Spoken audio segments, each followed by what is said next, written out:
Good evening. Good evening. Welcome. I am the Fit Lawyer ATL. Thank you for joining me this evening. Late. Yeah. Okay, I got it. I'm not gonna be struggle streaming for much longer, but hey, this is just a second stream. What a day in court. And I said, if you go to my Instagram, the Fit Lawyer ATL, I said it this morning after my workout. I posted a video and I said I had a sneaky suspicion that Thug was going to take a plea today. I don't know how many of you all have been here before. Before Tuesday, didn't even have a channel going. Okay. That is going to be a whole nother live. I am a result of what we're calling on YouTube the TLA effect. If you follow the lead attorney at all, I was on the ground at the courthouse on Tuesday, reporting live in his chat, and did that all day. I got some good tea to share with everyone, and after court, he brought me up live. Y'all, I had 66 subscribers on Tuesday morning. And I only know that because somebody else told me, because I haven't been checking it, because last time I looked last Thursday, I had 20. And y'all have gotten me over 5,000 subscribers in 2 days. This has been an amazing journey. It is like just getting started. It's so crazy. Shout out to TLA, shout out to AB. If anybody can post their channel in the chat, I greatly appreciate it. Yeah, I know I can't really do too much. I'm just getting started, so I don't really know how to do too many things. So I'm just trying to monitor the comments. I see you all coming in. Thank you, thank you, thank you, JR. Thank you, thank you. I'm just so glad that y'all are tuning in. So today was an exciting day in court. Young Thug entered a plea today, and believe it or not, he's already home. And if y'all know anything about Rice Street, you know that's only because it's Young Thug. Because y'all have family members that will get a bond at 10 a.m. and I'm still getting phone calls the next day because they still not released. So the fact that he's out is because he's Young Thug. But the fact that he's home is because of the work of Brian Steele and Keith Adams and anyone else that assisted their team. The plea today, my heart was racing the entire time as if I might not come home. Like the fact that when court started this afternoon, he said that he was going to do a non-negotiated plea was crazy. Crazy, like unheard of. How we were just on trial last week, and I just can't believe it. So let me introduce myself properly. I am the Fit Lawyer ATL. I am a 19-year criminal defense attorney here in Atlanta, Georgia.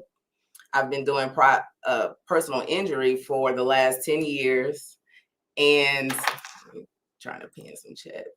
And I have been in private practice for the last 10 years and doing PI at that time. So I am still practicing, so I'm not retired. So this has been a juggle to work during the day, try to get on late at night. So I thank you all for tuning in, because I was on Lee's channel earlier. AB went live after and gave us some great information. And I'm like, I got the plea paperwork, so I got it. Let me wrap it up with that, right? So y'all had the trio today.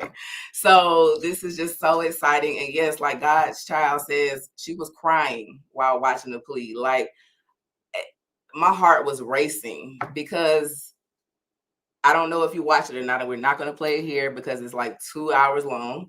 But when you enter a plea non-negotiated, it means that you are leaving yourself up for the judge to decide what the sentence will be.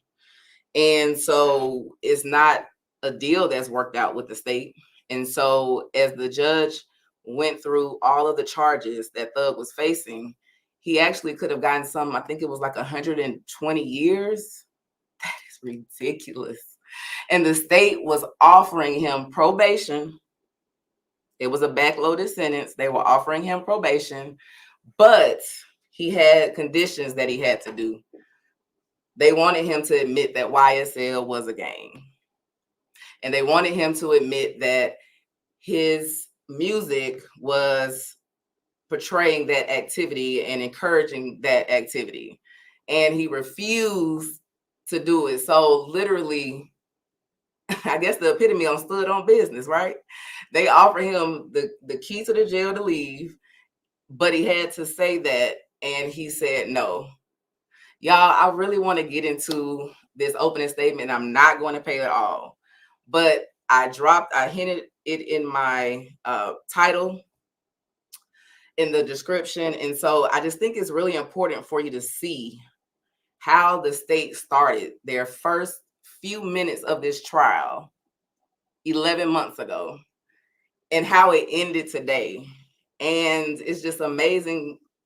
And what I hope people realize, because some of you may get jury duty one day, and I want you to see that no matter what the state says they can prove or what the evidence will show, that is not necessarily going to be how the trial goes.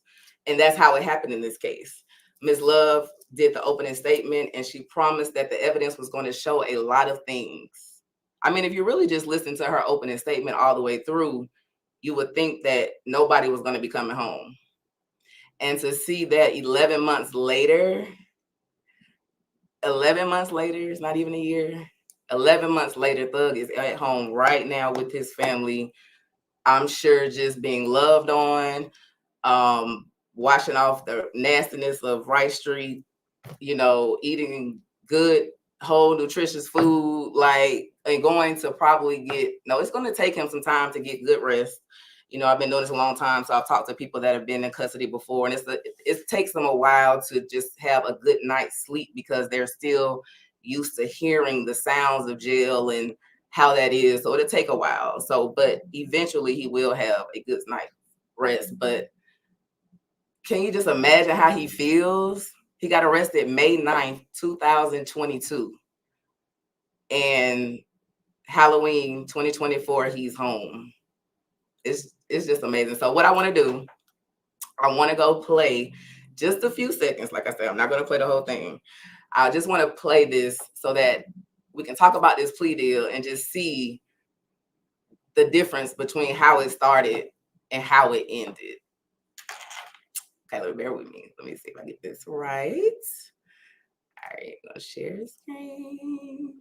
I'm going to bring this up. All right. Okay, I think I did it good. Okay. All right, so let me make sure at the beginning. And it's just a little bit. I just want y'all to hear this. Now, this is the law of the jungle, as old and as true as the sky. And the wolf that shall keep it may prosper, but the wolf that shall break it must die. As the creeper that girdles the tree trunk, the law running forward and back. For the strength of the pack is the wolf, and the strength of the wolf is the pack.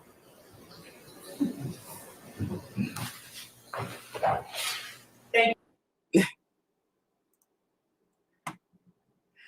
She called him the wolf, the strength of the pack, and they were willing to give him straight probation if he would just admit on the record that YSL was a game.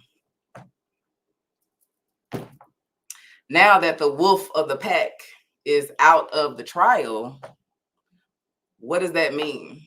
Like, he pled to RICO, but we have two more defendants left. It just if you're a juror, you see the prosecutor get up and say these things, and you think that you're going to be presented with mounds of evidence that all these defendants that you're looking at, she's calling them the wolf of the pack, like Thug just was leading this gang and ordering people to do everything. And as we watched for the last 11 months, none of that got proven beyond a reasonable doubt. You heard Brian Steele. He actually, during the plea, I don't know if you all caught it, he actually choked on the word guilty because he didn't want to do it. He wanted 3 more months. to get a not guilty and have Thug come home. But at the same time, I totally understand why Thug chose to enter a plea, because at the end of the day, y'all, it's not guaranteed. I have seen juries do things that you don't understand. I remember my first trial as a public defender in Fulton County. It was a DUI case. My client was driving 101 miles per hour on the highway. And when because he was speeding, the officer signaled to pull him over. He signaled to get over 3 lanes, slowed down, exited the highway properly, pulled over so the officer could conduct the stop. And the jury found him not guilty of DUI because they said, and if he was able to pull over, slow down, signal, and get off after driving 101, he couldn't have been drunk. We won, right? That's the logic they applied to the case. It didn't matter what the officer testified to about the field sobriety test he gave, the odor of alcohol he smelled on his breath, the fact that he admitted to drinking. They just said if he could do all of that, he wasn't drunk. And that's what comes to a jury. Like, they're lay people, right? They're not lawyers. They're not people that are in court every day. They're people that just sit there. They hear the evidence. They bring into the courtroom everything that they have gone through in their own lives. They bring in their own assumptions about things. And you are relying on them to hear this evidence and let you go home. But you truly, honestly never know how they'll do it. And like Thug said, he was ready to come home now. And he had an opportunity to walk out. So he prayed because, again, he entered a non-negotiated plea. And that's what we're going to talk about next. All right. So I have the plea paperwork. I have downloaded it from the Fulton County site. It's signed by the judge. It's filed. It is the original. It's the official filed paperwork. And we are going to go through it. I'm going to take a minute just to look in the chat because I can't really, I'm trying to, it's a lot, but I want to shout some of you all out and just thank you so much, Bougie Bay, and see if there are any questions so that I can answer those as we go. So it's not just what I want to talk about, but I'm also covering your questions. I did not see anyone go live with the DA's office. They really wouldn't because they're still in trial. So they still have 2 more defendants, Shannon Stillwell and Diamante Kendrick, that is Doug and Max Shart's clients. They're still on trial, so the DA's office wouldn't make a statement yet because the case is still ongoing. And also what's still ongoing is the motion for a mistrial. So a week ago, yesterday, Wooney Lee was on the stand and said #FreeQuay. And attorney Westmoreland stood up and made a motion for a mistrial. And Carrington Matthews stood up and joined in that motion. Nobody else said anything that day, right? But if you'll remember at the beginning of the trial, when Glanville was still judge, they came up with the Harvey rule. And the Harvey rule was anytime that any of the co-defendants made a motion, the judge would apply to everyone else unless they opted out of it. And so no one stood up and said they opted out of the mistrial motion. So if trial restarts on Monday, as the judge has stated it will, that will be the first item of business that she'll have to deal with. And so the question would then be on the table back to Doug and Max, do you want the mistrial? So we heard at the end of court today that the offers that they were facing were, I believe Shannon's offer was 60 to do 40 years in prison. And the chat, you will have to tell me about Yak's because I can't remember. I've been getting ready pulling Thug stuff. So if anybody can remember what Yak's offer was, let me know in the chat and I'll try to catch it and bring it up. But I know Shannon's offer was 60 to do 40, which is crazy time. Could you imagine getting up before the court and just knowing you're going to take 40 years in prison? I don't know. I don't know. I don't know. I think I might have to continue to go as well. So I see Royalty T Me says you believe Yak Gotti's was 20 do 15. I can't remember. Oh yeah, you know what? It sure was, because when I heard it, I said that's not a bad deal when you're facing life plus 115. It really isn't. But at the same time, I don't know the cases. I'm not their attorney. So Doug and I did chat when I was at the courthouse on Tuesday, and he said to Dennis as well on his live that he's always open to a deal. You just have to give him a deal that he can take. Period. And that's what the client can take, because that's who makes the decision. So even if Doug disagreed with the 60-40 and Yak Gotti decided to take it, that's what would happen. Just as Brian still entered a plea today for Thug, and the entire time he's before the court, he's telling the judge, I don't want to do this. And as an attorney, no matter how much you charge for a case, how long you're on it, how long you've been working with the client, at the end of the day, the decision is up to the client on what happens with that case. So although Brian still was very confident that in 3 months he could have Young Thug home free on no papers, under no sentence, Thug made the decision, let's take a plea. So I have the plea paperwork, and we will be going over that. Does anyone have any questions before we go? Oh, you need to put your pen at the bottom of the screen. You are right. And okay, so I got that going. Okay, so that's the Cash App there at the bottom. Let me just, pause for a second and just thank you all again for being so supportive. The fact that 66 subscribers to over 5,000 is crazy. I don't even know what all this really means, honestly, because Tuesday night at 7 is when I started my StreamYard account. Like, this happened so quick. I never woke up at the beginning of this week thinking that I was going to be on YouTube. This was something that I had been praying about, considering doing at home in the mirror, with my friends on Marco Polo, in the chat with my friends on the girl chat, just, always talking about it or posting on my Facebook. But I did download the leads classes, but it was gonna be a slow walk into this. I was really thinking like top of the year, right? And then Tuesday the TLA effect hit, and it's like, how could I deny God's direction for me in this channel? So that's why we're here. So I just appreciate you all so much. Please hit the like button. If you're following and watching, hit the like button. I am able to be monetized because you all have blessed me with over 4.4K watch hours in less than 48 hours. I woke up this morning, and when I went to sleep last night, it was like at 2,999. And I was like, oh, I'll probably hit the watch hours like Saturday or something.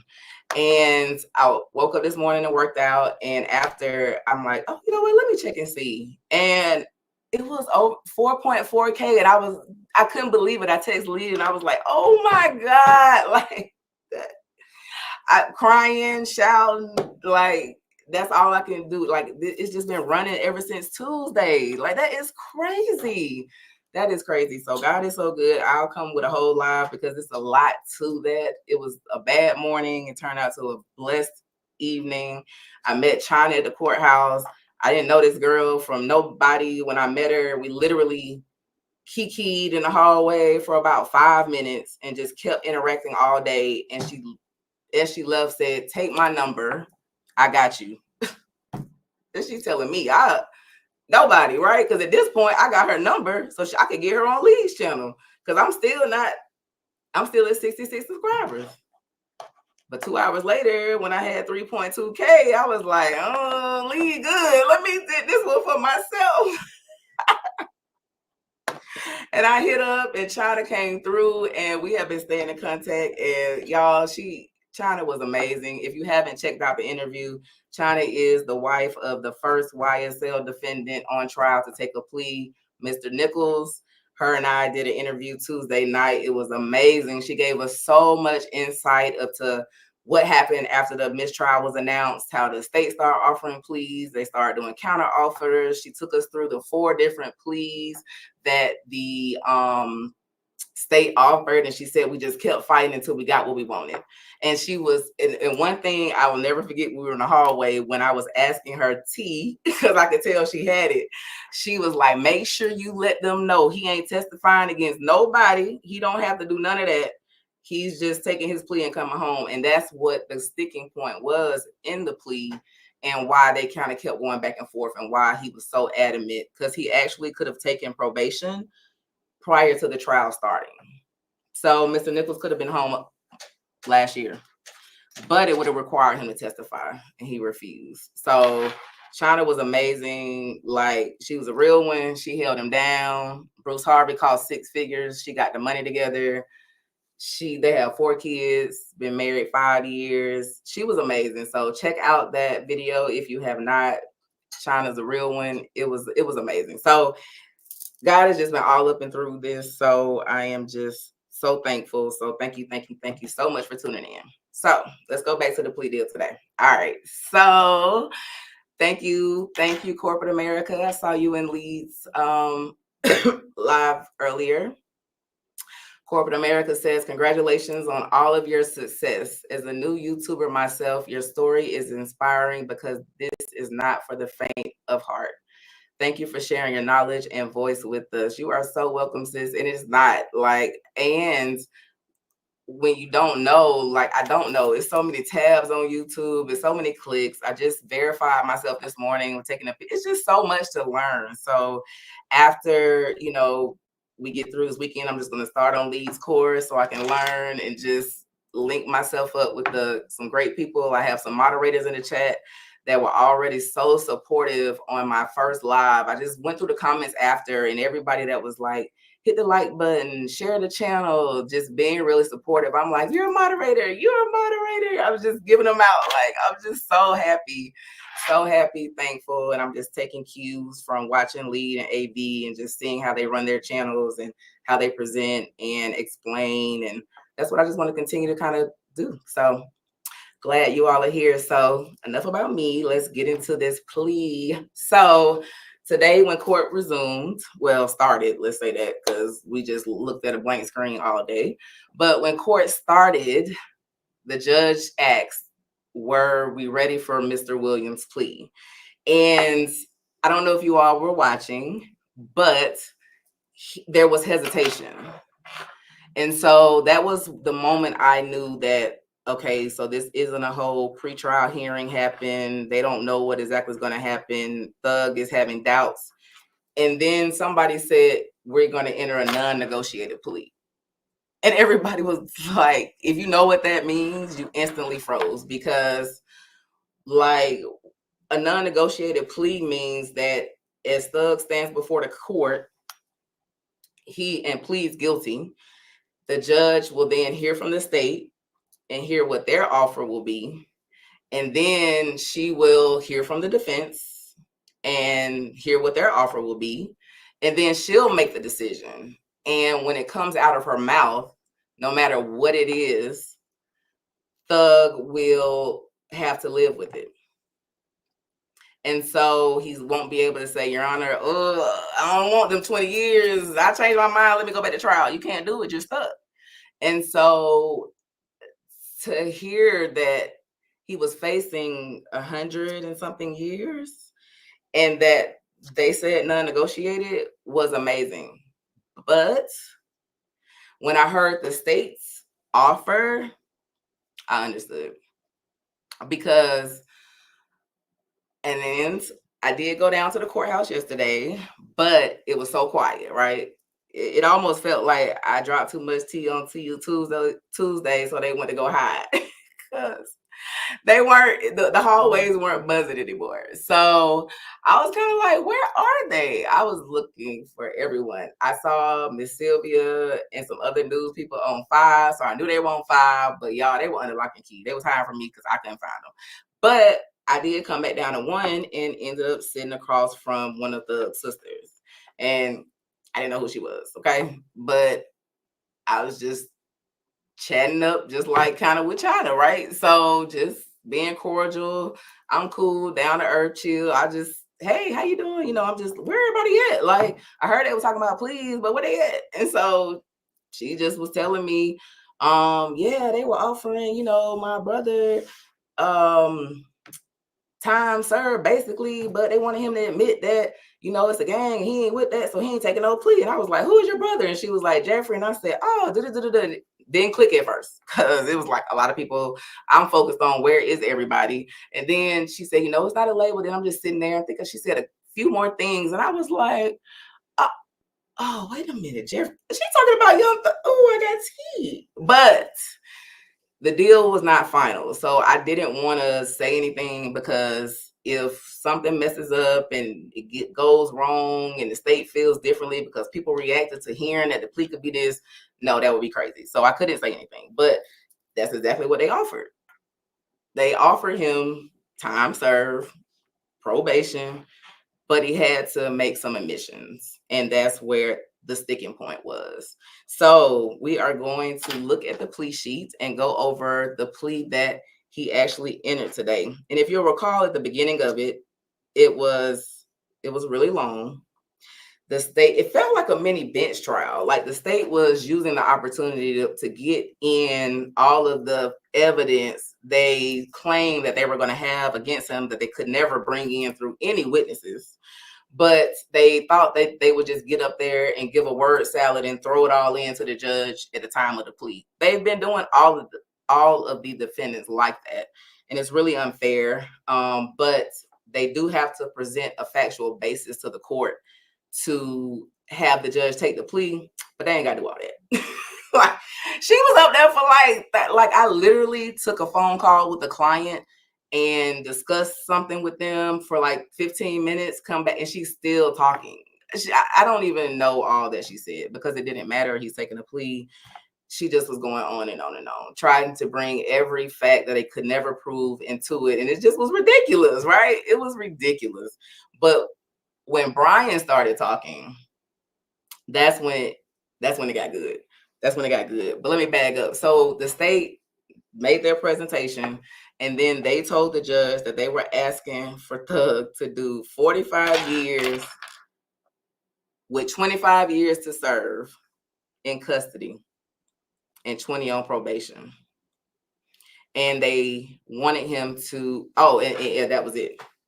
And their reason for making this offer was because he would not agree to admit to the factual allegations.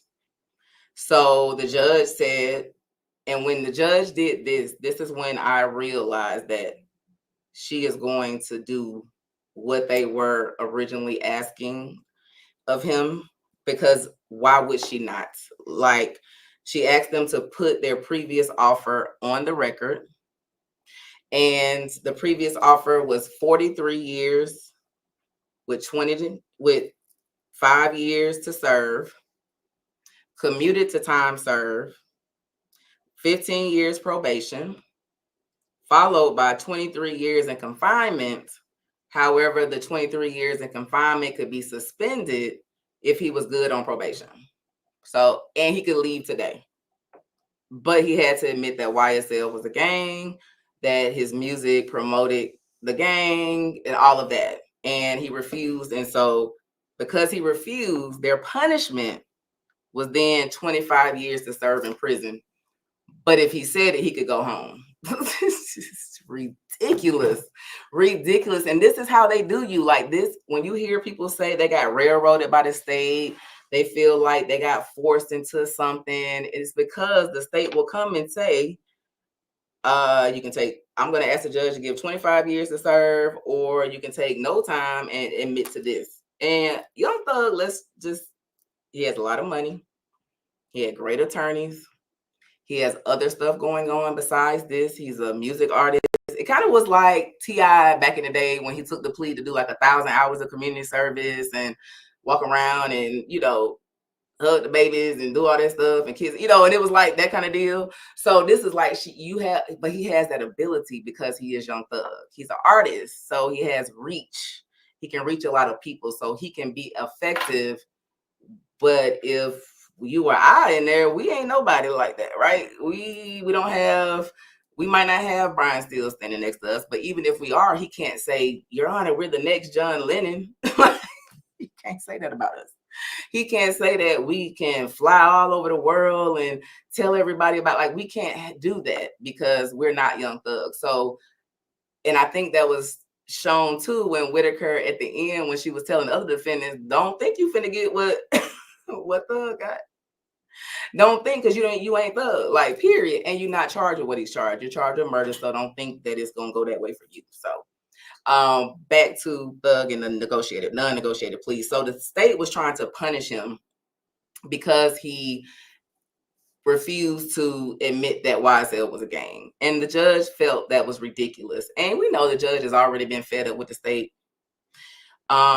She came in and she was real mild, but like really for like the last couple of weeks, she's kind of snappy at the state. When the mistrial got asked for, she was like, I'm trying to clean up y'all sloppiness, right? Like, she's been frustrated with the state. So for them to think that they have done enough of a job in a presentation of a trial to be able to stand up and say, Judge, we were going to let him go if he said this, but because he ain't, we think we done gave you enough to give him 25 years. Like, where? We ain't seen Rico yet. Like, the only reason they getting Rico convictions is because they letting people go home. That's the only reason. So I think the judge was like, that's ridiculous. And if you were going to let him go home, I'm going to let him go home too. And that's exactly what happened. So I'm going to, let me see if there are any questions. I think, what's to say? Yes, that's right. That's exactly how it felt. Like, I posted on Lee's chat, I'm like, this feels like a mini bench trial. Like, what is going on? Like, she laid out her entire case, but you just had 11 months and you didn't prove any of that. It's like, why would you get up there and repeat it? To further show what you couldn't prove? Because if you could prove all of that, why is that man at home with his family today?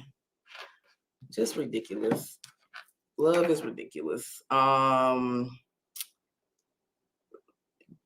Just ridiculous. So, all right, let me get back into the chat.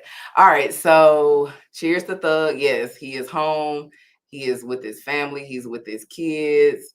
And I know that everyone's grateful that they can start to heal from this, because this has been traumatic. I mean, they snatched him out of his home May 9th of 2022. And then 3 months later, hit him with a RICO with 28 defendants. And he's been fighting for his life literally since the day he got picked up. So yes, he's home already, Austin. He has already been released. I'm not sure if you were here earlier, but he has already been released. He got the Young Thug effect at the jail, the treatment. But he's a celebrity. Like, come on, we ain't tripping. Yeah, he's already out at home. And well, but like the judge said, but Thug wasn't charged with actually doing the murder, right? So that's why she didn't let the family even speak. She's like, you still got the other two defendants that are sitting here. So yeah, it was a desperate attempt to be petty. Basically, they wanted him to do what they wanted, and so they wanted to fight to the end when he didn't agree to do it. So that's all that is. But he had great attorneys to do it. And yeah, somebody said Brian was long-winded. He did. Look, he had to match them. Brian still had, if he didn't match them, then they could outweigh what he has to say. And then maybe things might not have gone this way. So while it was long-winded, you had to match what you're given.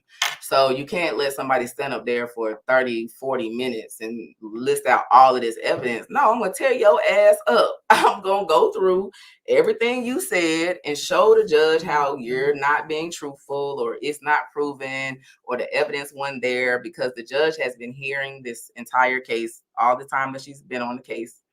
And I think she's been on case like 50 something days. She's heard enough to know. And she's told the state, like, you got to mount the evidence. Come on, be faster. Get to the point. It's too much. It's long-winded. It's sloppy. Like, come on. I can't believe that they ever thought she would give any kind of time. They might have had a chance if she had said 5 years to serve. You know, match Moontoon sentence.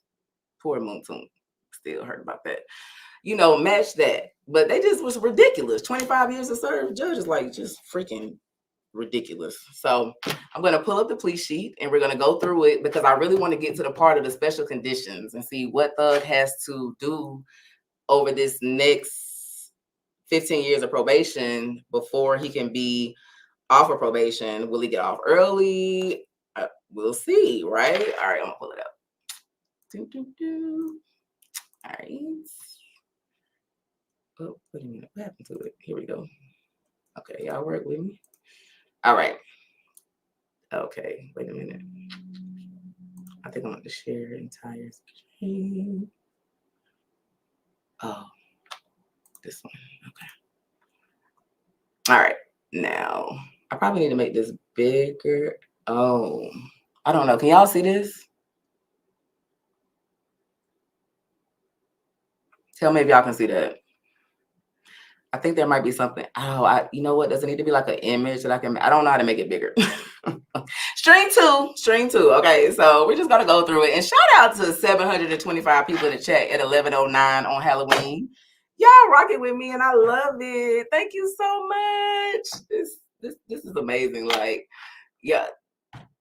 This is crazy. I really appreciate all of you all being here.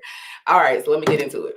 So you probably, I don't know how well you can see this or not, but Jeffrey Williams is at the top. This is filed, stamped in the Fulton County Superior Court, 10/31/2024 at 6:49 p.m. So the clerk stayed later because if I file something, it's not getting stamped after 5. Okay, so they stayed later to get this filed so they could get the paperwork over to the jail so they could have him released. This says here's a plea and it's negotiated here. That's blank. And this says non-negotiated and it's an X. And the non-negotiated is what Jeffrey Williams entered today before the court. And remember when let me take this comment. When he first came into the camera view and they asked, he hesitated, right? Because like I said, non-negotiated plea means we don't know what's going to happen. And he actually could have gotten sentenced to 100 and something years in jail, but we all know that wasn't going to happen because the state hasn't put on that good of a case for that to occur. So that wasn't going to happen. So we're going to go down the counts. And so his first count of the indictment and all of the counts that he pled to, those are the only ones that show up on the plea sheet. Count 1 was the conspiracy to violate the Racketeer Influence and Corrupt Organizations Act. And he entered a no-load plea to this charge. And I was surprised when Brian still asked for a no-load plea because, I mean, he's entering pleas to felonies. We're in the middle of a trial. No-load means, it doesn't mean that you're not guilty. It just means I'm not admitting guilt, but I'm not saying it's like no contest.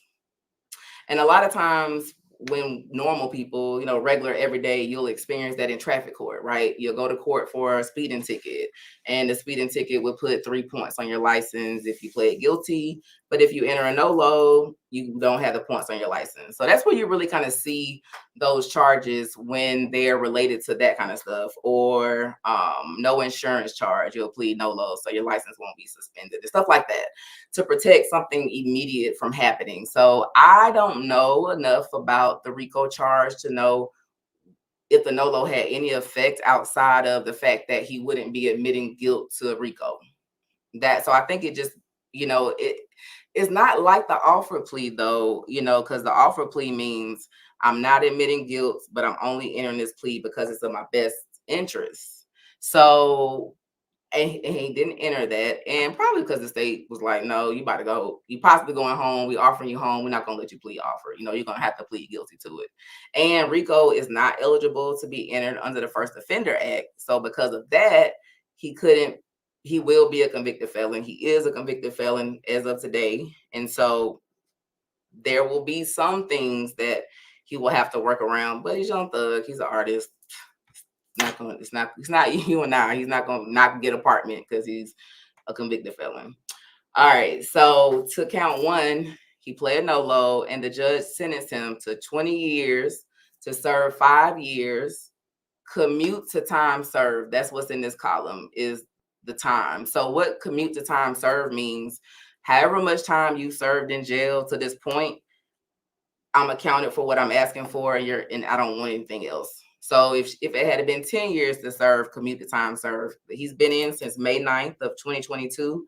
So today is what China was saying, 31 months, I think it is, somewhere around there. So he's getting credit for that, and that's going to count for the 5, so he doesn't have to do any more jail time. And the balance of the 20 years, meaning 20-year sentence, subtract the 5 that was going to be in jail, and then the 15 that is left is going to be on probation. Okay, and a $25,000 fine. He probably paid that today. Like, that's nothing. That's nothing. That's not like, that's the wolf of the pack entered a no-lo plea to Rico and is home in the bed with his kids. Like, that is crazy. That is crazy. The second count that he entered a plea to was count 56 of the indictment, and it was unlawful for a person who occupied criminal street gang. That's the street gang charge. He actually had 2 of those, and that was count 56, and he pled no-lo to that. That was 5 years to serve on the backloaded side. Okay, so that means that goes into the time he has left hanging over his head. All right, and she gave him a $15,000 fine on that, and it's consecutive to count 1, but it's backloaded, meaning that it's sitting behind the years of probation. So he has 15 years of probation, and if he does not successfully complete that and he violates it, then this first 5 years and the 5 years will be hanging on the back. So that is what that means. So total on the back, he is going to have, I think, 20 years, but this is just the first 5 that's backloaded. Okay. And like I said, it was a $15,000 fine on that. The third count that he entered a plea to was count 57 of the indictment. That was also unlawful for a person to employ, associate with criminal street gang. He pled guilty to that, and he was sentenced to 20 years to serve 5, balance of 15 years probated. The 5 years was once again commuted to time served, and is concurrent with count 1. So when something is ran concurrent, it means it's running at the same time. So basically, he got the same sentence for count 1 that he did for count 57. So right now, we're still sitting at 20 years to serve 5 commuted and 15 years on probation. But we got this 5 for count 56 sitting on the back end. So he's building up his backload time. The next count that he entered a plea to was count 58, which is violation of the Georgia Controlled Substance Act, which means he had some type of drug. And so that charge he pled guilty to, and he was sentenced to 20 years, served 5 years, commuted to time served, balance of 15 years probated, and it runs concurrent with count 1. So you see from count 1, count 57, and count 58 have the same sentence, and they run concurrent. So they're running at the same time. Okay. And next charge is thank you. I'm sorry, y'all. Let me just pause. I know it's off topic, but can I just say how proud I am of you, the Fit Lawyer? I saw your initial video from a year ago. Congrats on all your weight loss. So so I posted that weight loss video on my page as well, just so people come and say, why she call herself the Fit Lawyer? Because I mean, I'm still working on it. So I have some work to lose, but at my heaviest during COVID, I was 375 pounds. I joined a totally natural process. So ain't been no surgery over here. This all been hard work. Okay. And called the 40-day turn up and lost 150 pounds in a year. And so that is the video that's posted. And after that, friends jokingly started calling me Fit Lawyer, and it stuck. And here we are. So, okay. Somebody said no sound. Y'all can hear me, right? Do y'all hear me? Yeah, y'all can hear me. Okay, so I don't know if that's just your sound. Maybe go out and come back in, but it appears that people are hearing me. So, all right. So yeah, y'all, that'll be a whole nother live. So I gotta save some stuff and build some content, right? Because y'all are blowing me up quick. So it's like I gotta be ready. So that'll be another live. But anyway, I just wanted to pull that coming up. Let me go back. All right, so I left off at the fifth charge that he entered a plea to, and that was count 59, violation of the Georgia Controlled Substance Act again. He had 3 of those charges. On this one, he was given 5 years to serve, but commuted to time served. Okay, so basically that was just like in count 1, where she says to serve the 5 years is commuted, so he doesn't have to do any time. She did the same thing on count 60, 5 years to serve, commuted time served, and those are running all concurrent with count 1. And then 61 is the next charge that he pled to, and that was possession of firearm during the commission of a felony. This charge, and this is, I don't know if you all remember back in the day when Johnny Cochran was alive, and that's really honestly the way after I named my firm the Cochran Firm, I'm the Adams Firm. That I just always wanted to be a lawyer since I was 4. So although I wasn't old enough to be all involved in the OJ case because I was still in school, I did still love Johnny Cochran. And I remember he had a billboard up that said, if you get caught with a gun committing a crime, even I can't save you. And it's because the law says that 5 years that he would get for that charge has to be consecutive to whatever you're taking a plea to. So let's just say if she had given him time, then this time wouldn't start until he finished the time from the count prior. So that's what consecutive means, is that it's applied after. So this is how he builds up more of that backloaded sentence. She gives him 5 years to serve backloaded on count 61. And so that last charge that he enters a plea to is indictment count 62, and it's the use of the machine gun.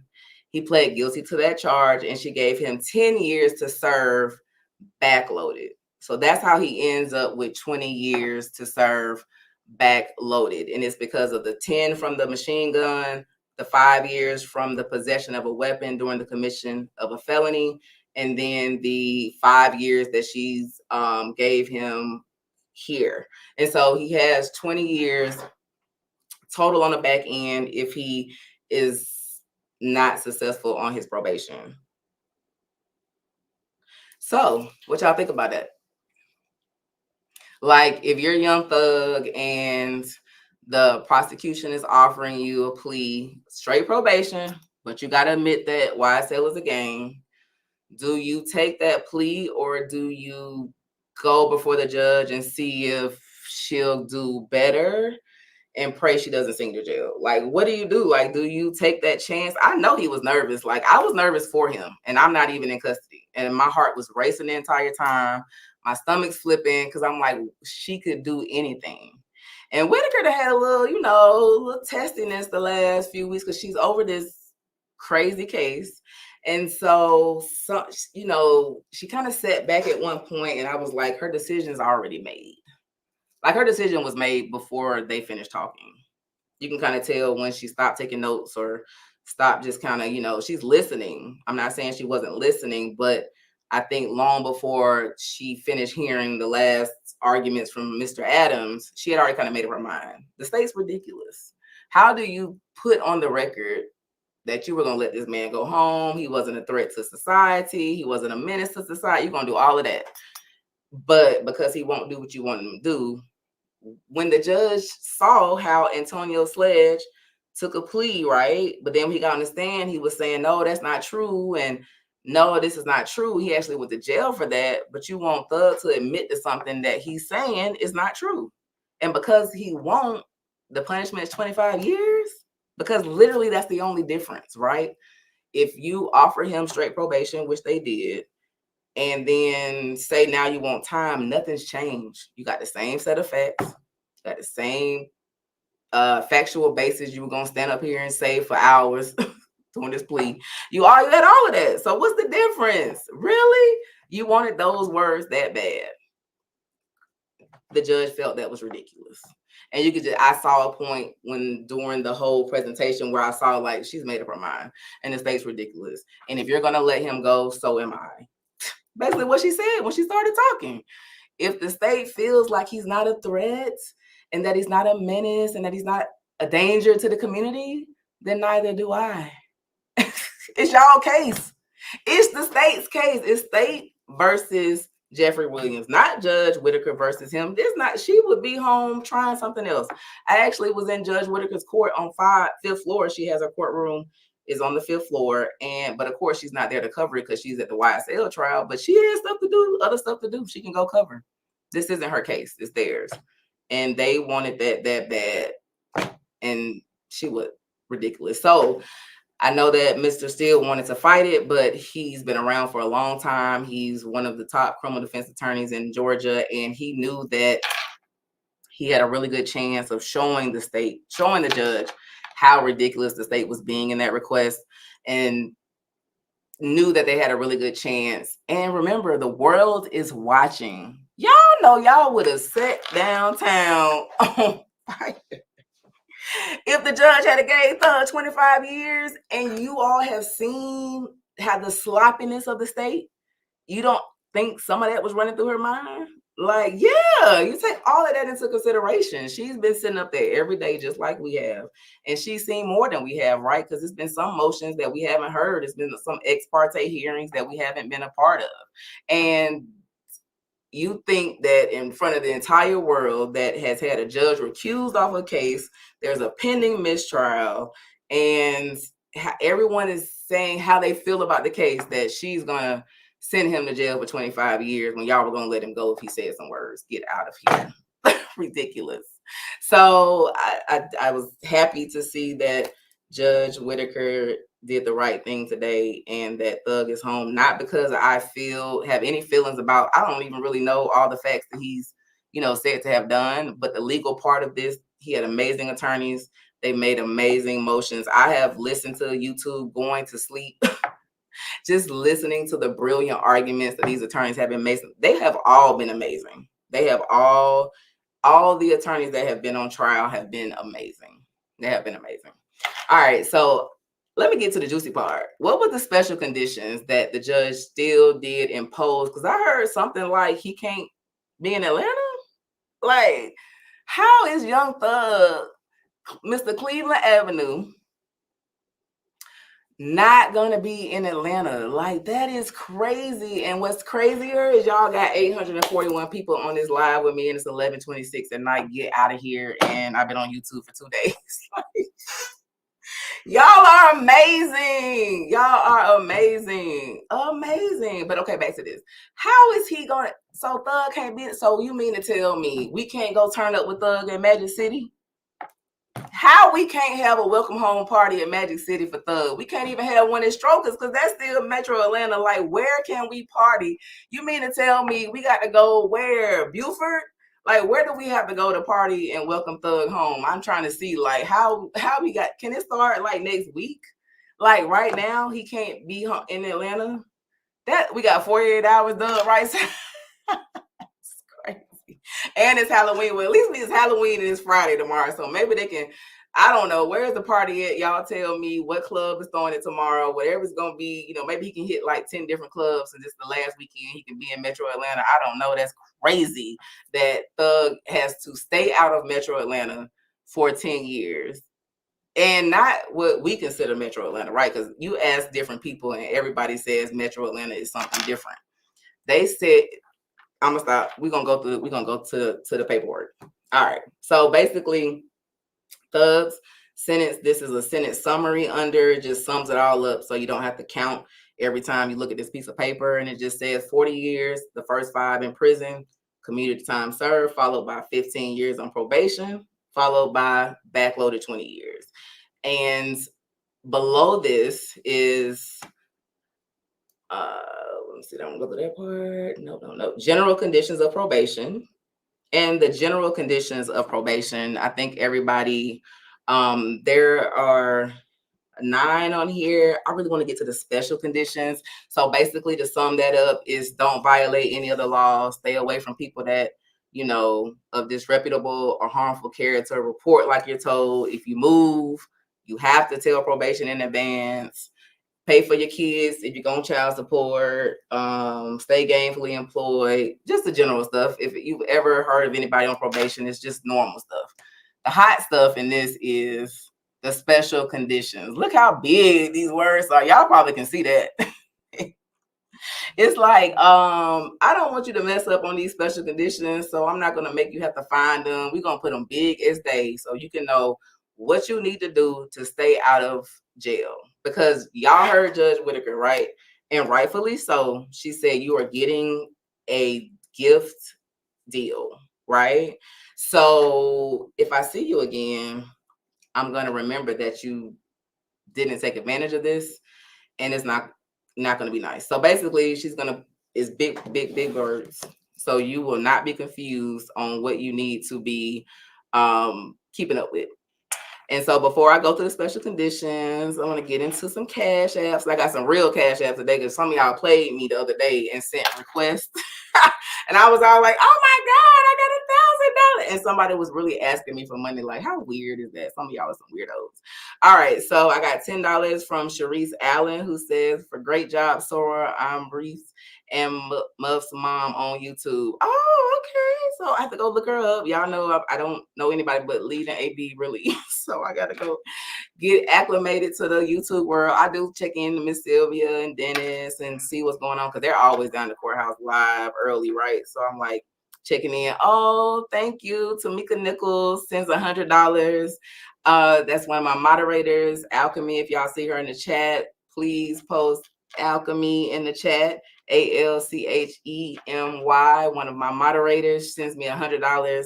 So proud of you, sis. Much love. Like when I tell you she has been supporting before I had a channel, really, because she follows the lead and I didn't even know that. And she saw me on there and sent a screenshot of me on the lead's channel. And I was like, oh, okay, you saw me. Cool. But she has been showing so much support. She'll text me and like, Lee's calling for you. Where you at? Jump on. She's giving me encouragement, like, get down to the courthouse. You need to do this. I was really kind of like, oh, should I go live tonight? You know, Lee's already been live. AV went live. They ain't gonna want to hear from me. Like, y'all sleepy. It's Halloween. Just all of this in my head. And she was like, no, you need to go live. And here we are. And here she is supporting. Thank you so much, Alchemy. Thank you.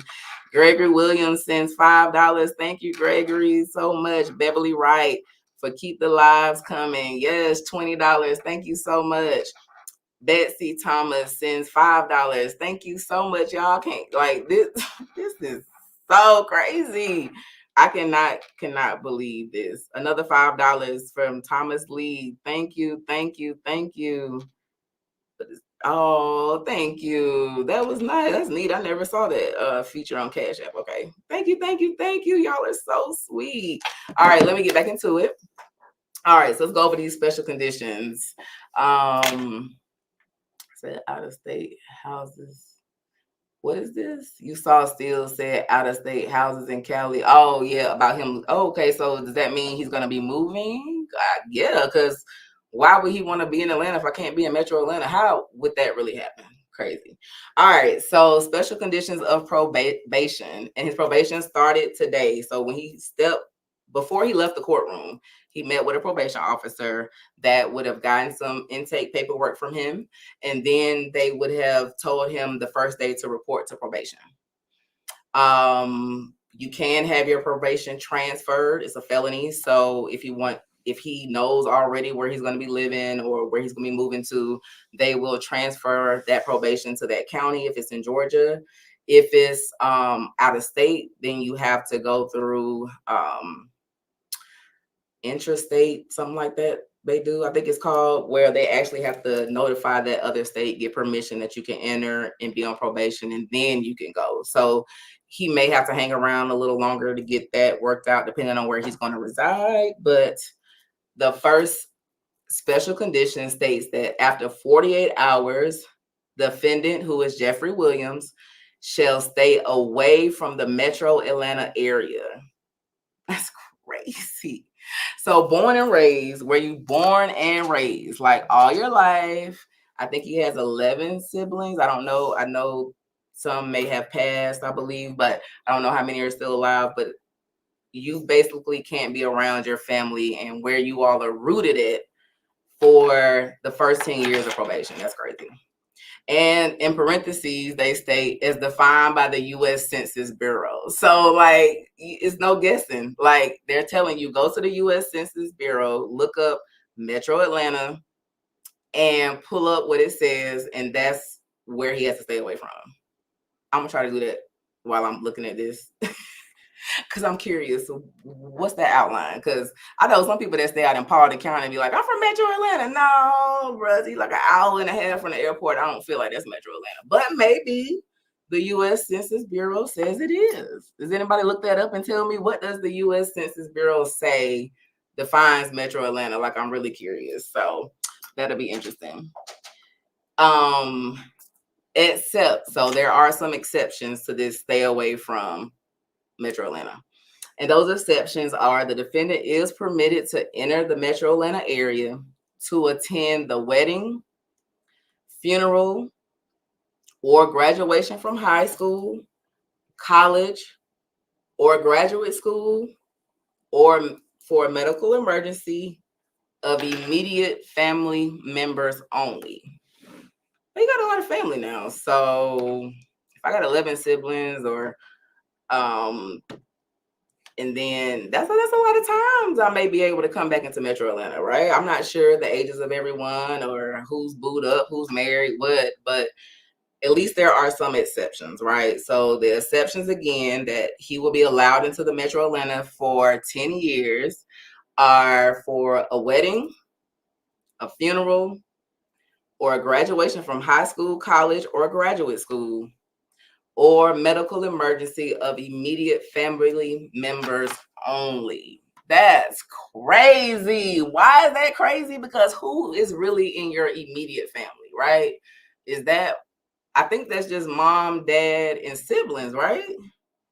I don't think, does grandmama and granddaddy and aunties, that's not immediate family, I don't think. And so it just seems unfair. All right, so Monique Evans, thank you, moderator. And so what she says, Metro Atlanta is Georgia's principal urban area and the 8th largest metro area in the U.S. It encompasses, I don't see Paulding County on the list, so I was right.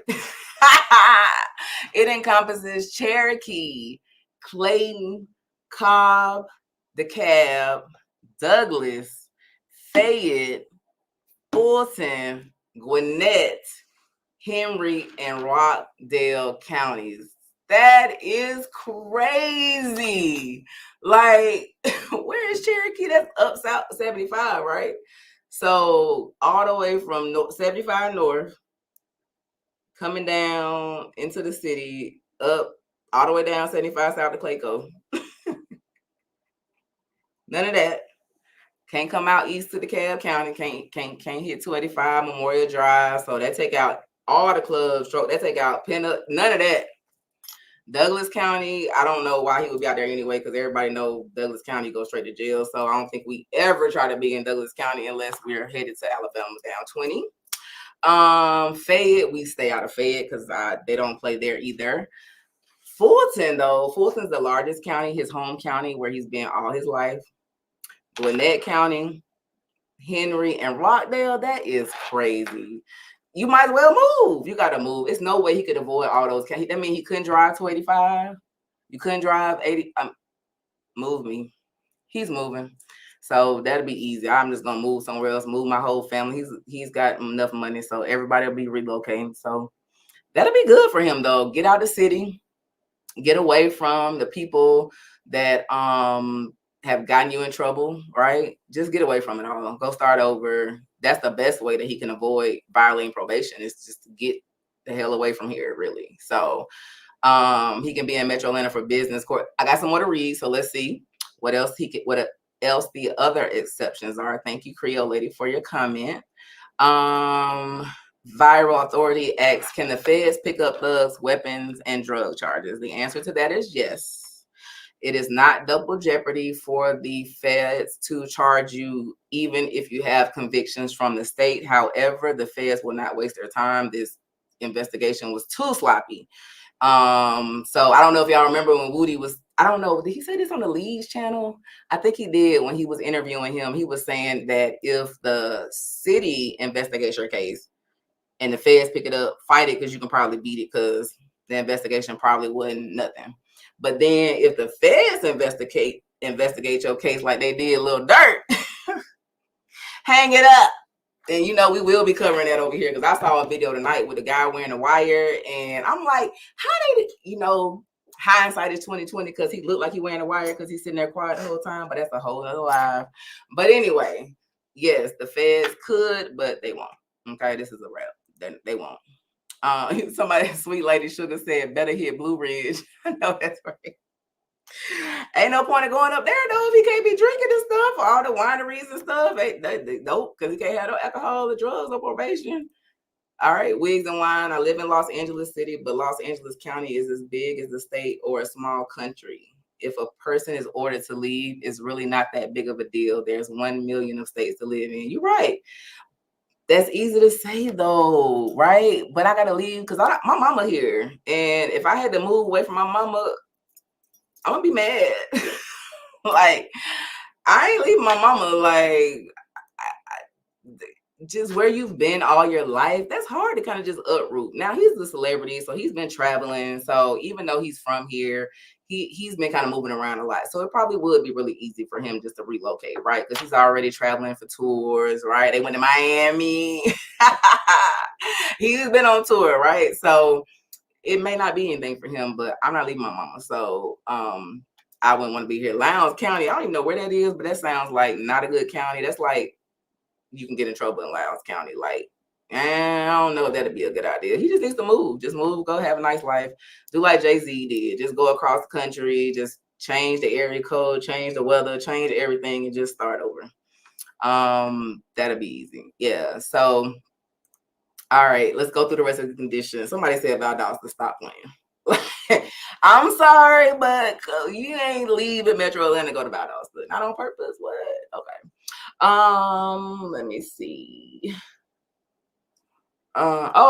Here, I didn't even have to guess, right? Because if I kept reading, it defines immediate family members. So I'm sorry. Okay, let me stop.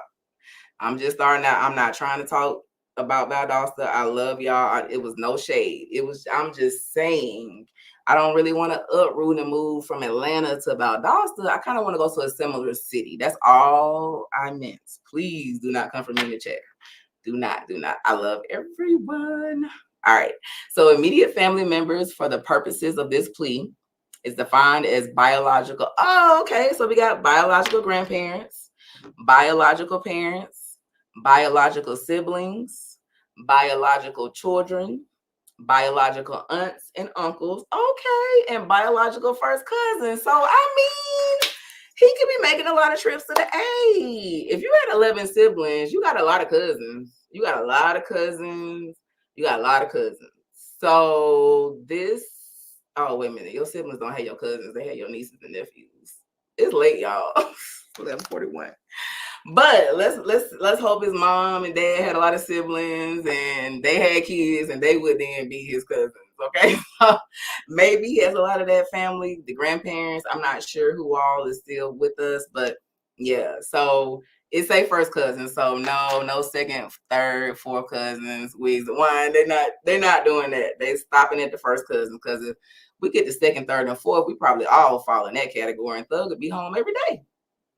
Right. So the defendant may enter the Metro Atlanta area up to 24 hours prior to any event listed above, and he must leave the area within 48 hours after such event. So that's not too harsh, right? He gets to come in the day before, he can go to the wedding, and then he can kind of chill for a couple of days and then leave. So, I mean, I don't know like how many cousins he has, but y'all start booking some weddings like every 4 months or 6 months, right? He can get home like twice a year for some time. I don't know. Like, we're going to see how many times he be in the city, because since he can't be here, y'all already know every time he touches down, it's going to be all over social media. Everybody's going to be so excited. Wait a minute. Somebody said, oh my God, your likes are almost matching the live count. What? See, I can't even see the likes, right? I don't know how to see them.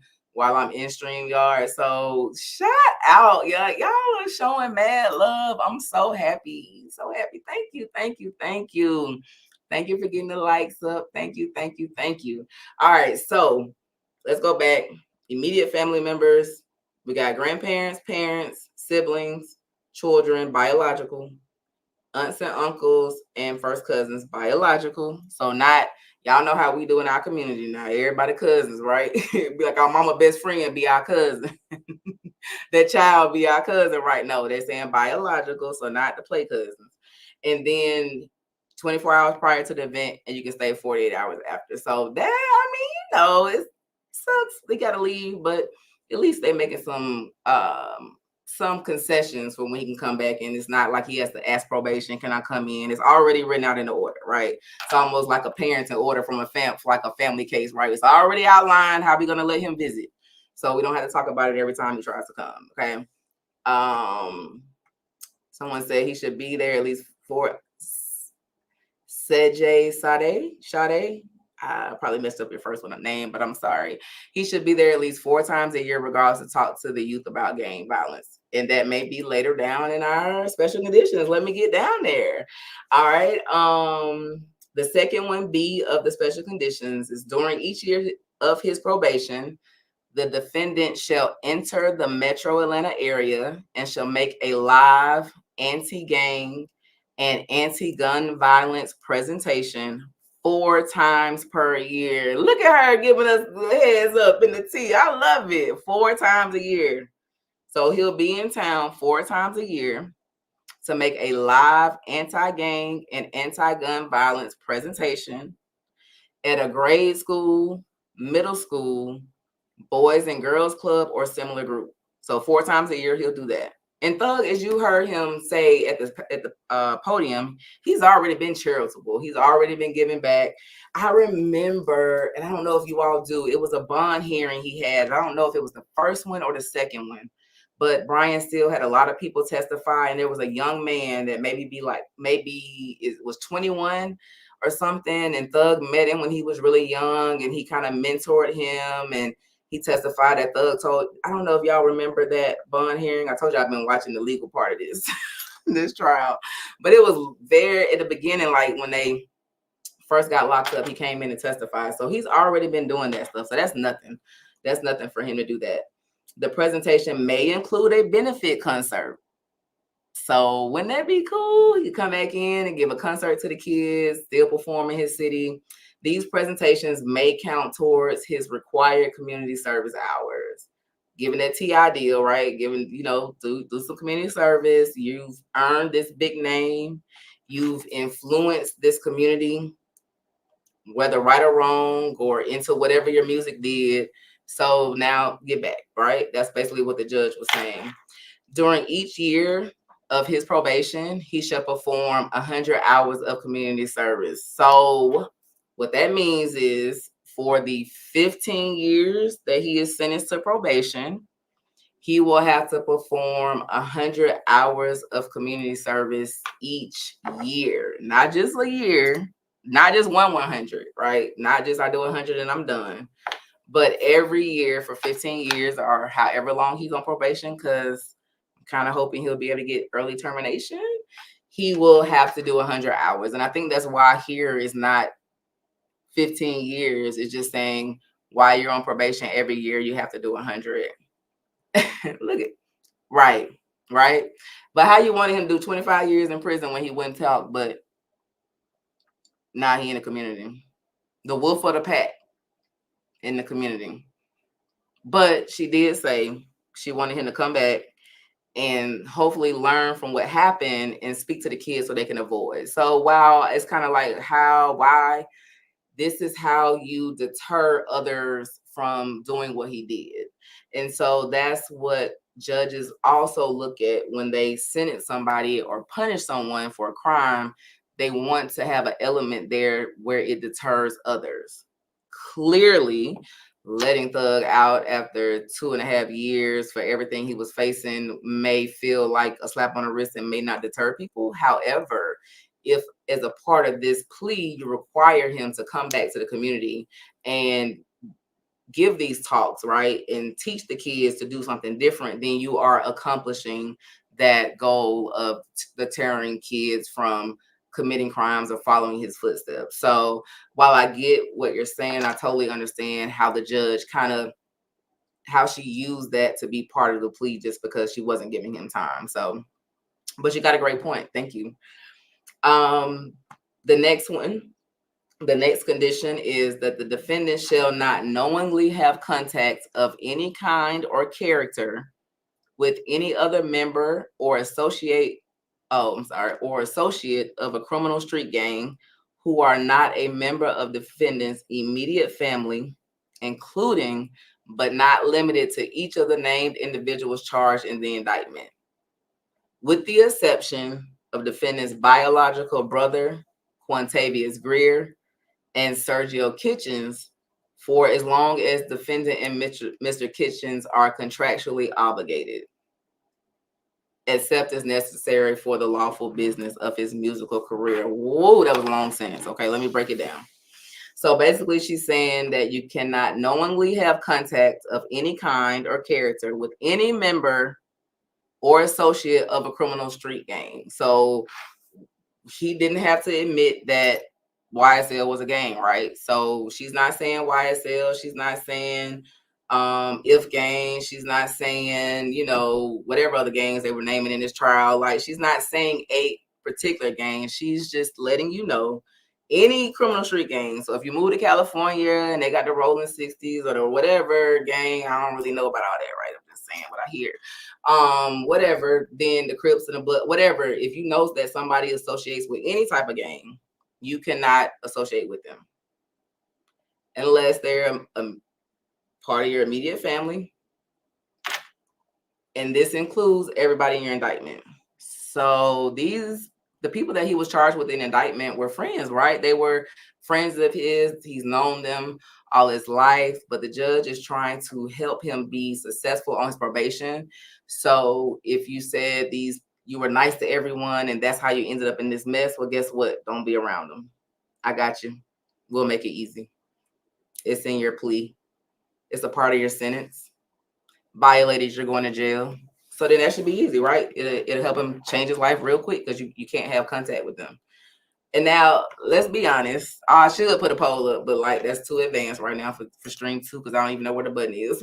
But how many people think he will stay away from people that associate with a gang? And I'm not trying to be funny. I'm just thinking he's in the music industry. It seems like all these rappers are gang members, right? That's what they say. I mean, and I don't want to start quoting them all out because I'm not for sure, but I'm just saying, I hear that a lot of these rappers are part of gangs. So does that mean he has to be in a whole rap world by himself? Like, is he able to collaborate with people on music? Right? Like, let's just say Dirk was still out, right? And he's associated with a gang with Thug, so that means Thug and Dirk couldn't do a song together. And I don't even know if they really would, y'all. I'm not a hip hop head like that, right? So don't come at me like they would never do a song. I'm just using an example. A lot of artists these days associate with what would be defined as a gang, right? So what is this going to mean for his career? And a lot of times people get I see Bawak, a documented gang member, and so is Game, right? So then he wouldn't be able to do anything with them, right? So how many people in the industry is he going to have to avoid due to this condition? Not my lane, so I don't know, but I just think a lot, right? From what I'm hearing, I think a lot.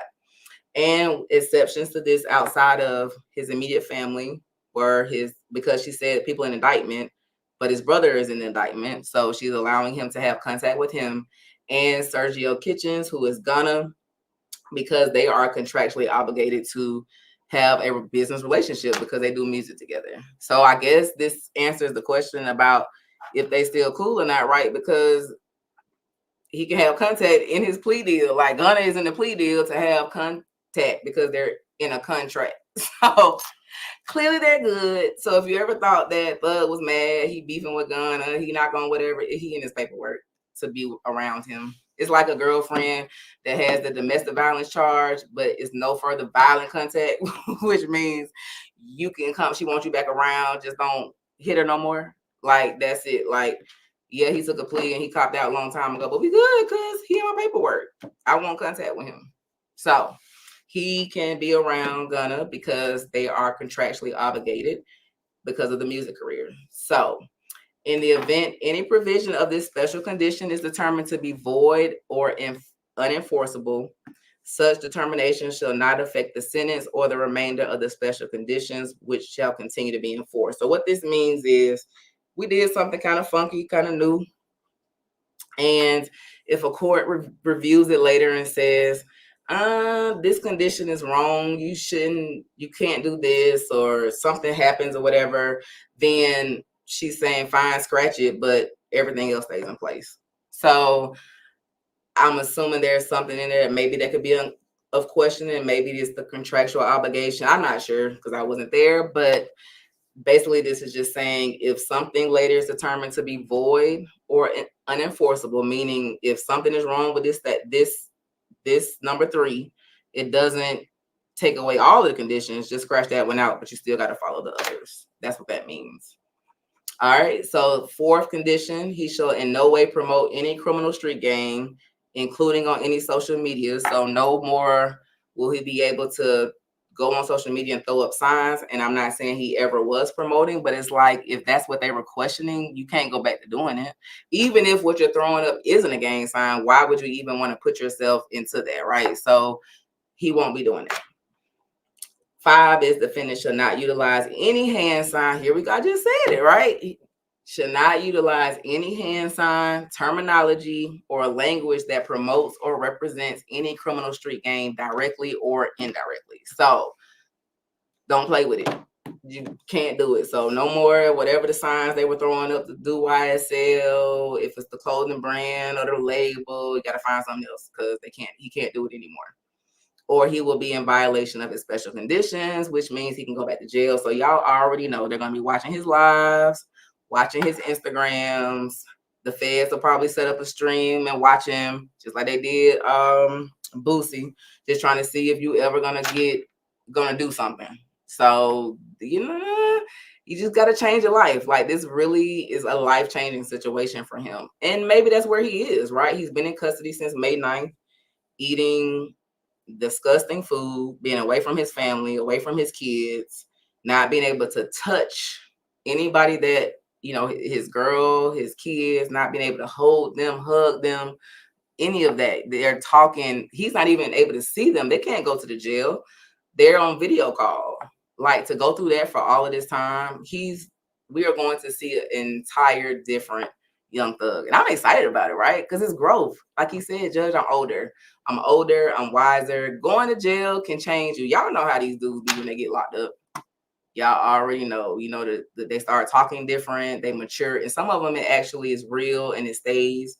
And when they get out, they make different decisions. I mean, he's been locked up for over 2 years. It will change you. So I'm interested to see the new Thug. Let's see. Will he cut the hair? Y'all think he'll cut the dreads off? You think that might make him look a little grown and sick? I'm just saying, he cut the dreads off. It's gonna change the appearance, but maybe that's the grown man look he needs, right? And he can smoke weed in Cali.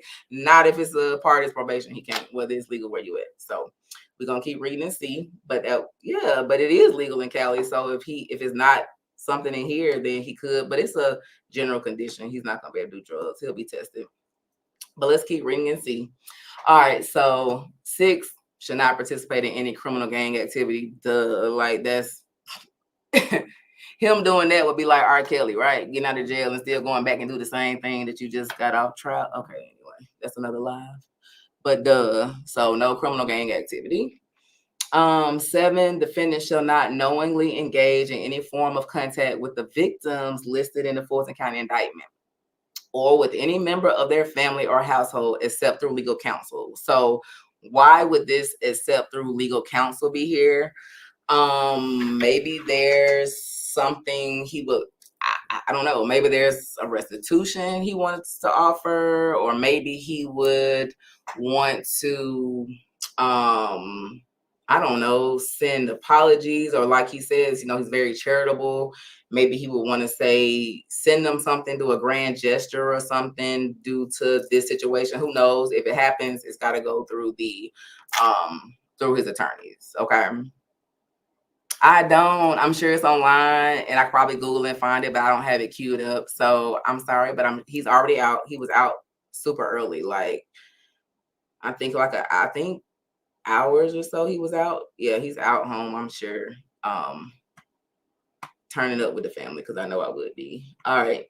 Number 8, defendant shall have neither in his possession nor within arm's reach of his person a firearm of any sort during the time that he remains under his sentence, and it shall be solely the defendant's responsibility to ensure that no person in his immediate presence is knowingly in possession of a firearm of any sort, with the sole exception. Wait, let me pause there, because now I got to worry about myself not having a gun and the people I'm around.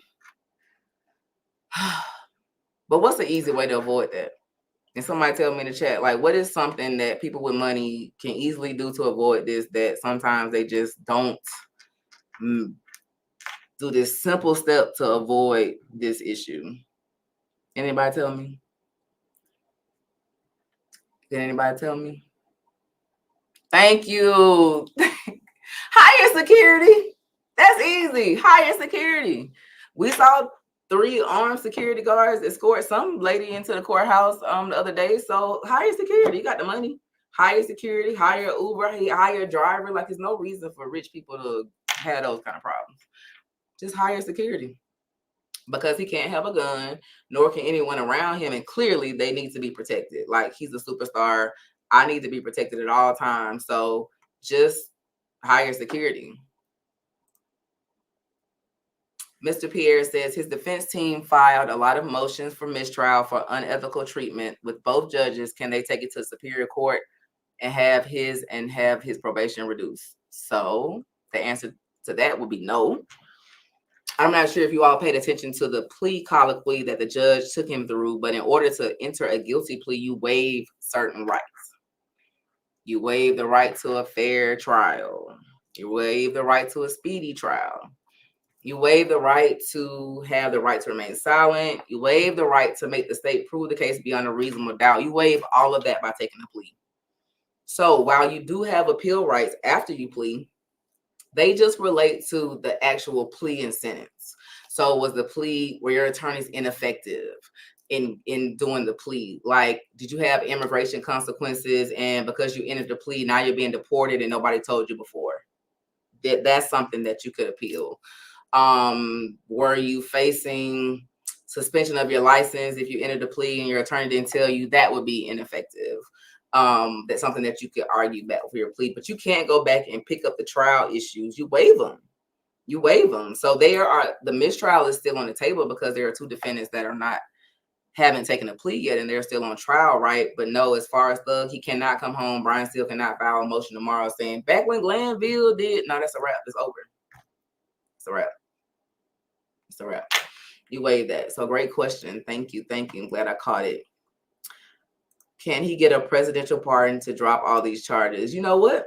People have a confusion on what a presidential pardon does.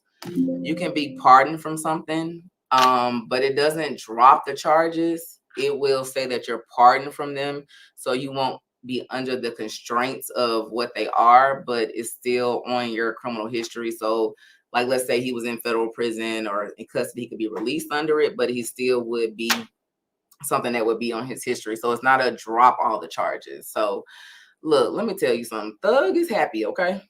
He is home. Y'all heard him make a statement. He is not upset. He is not going to be filing a plea tomorrow saying Mr. Steele was ineffective. He is not going to be trying to file a motion to withdraw his plea, which is something he could do. He could file a motion to withdraw his guilty plea, but if that happens, he goes back in custody and we start back where we were. So he seems very happy, so I don't think we'll be seeing any appeals of his plea. What's the rest of number 8? Okay, so it was there was an exception to the gun charge, and it was being with the sole exception being licensed law enforcement officers and licensed security personnel that comprise defendant's personal security detail, or that comprise the personal security detail of a musical artist with whom he is performing. Like I said, it's simple, just higher security. So he will definitely have security with him 24/7 because he won't be able to have a weapon on him. And people are just ruthless. It's just different times that we live in. So I can see Thug moving with security 24/7 now at this point because he can't protect himself. Because before today, he wasn't a convicted felon. So Thug could legally carry a weapon. He could legally walk around Georgia with a weapon on his hip. He could legally protect his own self. But now he will not be able to do that. So he'll have to hire security. So that was number 8. We only got a few more left. Number 9. He shall violate no laws of any governmental unit of the state of Georgia or any other state or territory of the United States. So don't move and think you can cut up. Basically, you got to stay good the whole time. Don't violate any laws. Yeah, we saw that. Okay, I lose a comment. There we go. Level Up Media and Design says his lawyers were pissed because they knew the courts dragged this case out on purpose. You are totally correct. They were upset to see that you have basically been okay with people getting probation. People are going home when they were charged in this 100,000 count indictment and told they could not get a bond, but he's going home on probation today. So what changed? Why has this man been sitting in jail for 2.5 years and he's home on probation with the same set of facts that you argued to the judge that he did not deserve bond for, but now he's at home and it's cool? It's ridiculous. It's ridiculous. They never had a RICO case. They had a bunch of people that committed crimes. And that's how they should have tried the case. You should have tried everybody separately for their own individual crimes instead of trying to loop all these people together and throw them under an umbrella all because Thug was the wolf of the pack and he's home on probation and now you look crazy. Like, it's ridiculous. This was overcharged, but I get it. No, I don't get it. I don't get it. This case has been around, like Brian Steele said in his plea, it's been around for 15 years. 15 years. He's not lying. I had a murder case in DeKalb County back in it started in 2018. And I think by the time we went to trial, it was 2022. We got our client out in bond in 2020 because the pandemic hit, slowed everything down. But we hired Detective Dennis as our gang expert. And he sent a CV in that case so that it listed, his qualifications. Within that, it was also some list of questions that I was supposed to ask him in order to get him qualified as an expert at trial. Y'all, this was January 22, and all of the YSL case was in this question. All of this stuff and how long they had been investigating, and something happened in 2014 and this was in 2015. We are in 2024 and nobody brought the case prior, but it's been investigated. That means that the previous DA probably felt that it would have been presented the way it was presented, and so he didn't do it. I don't know, but we see how it's all ending, right? It's just like a house of cards. It's just tumbling down, right? Every day is just more cars are falling. So no laws violate. The defendant may transfer probation out of state. He may retain his passport and he may travel freely out of state and outside of the U.S. for defendant's lawful business of musical career. So there's no constraints on his musical career, right? The only constraints he'll face is if certain countries that he would like to travel to won't let him in due to the charges. Some countries will require a visa for you to enter, and you'll have to apply.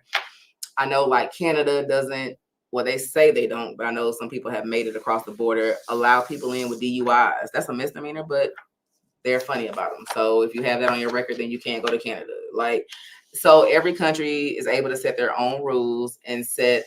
We're almost at 9:50. What is that? 12? It's 12. What? Y'all doing it. I love it. Thank you. All right, so hit the like button. Make sure everybody in the chat is subscribed to the channel.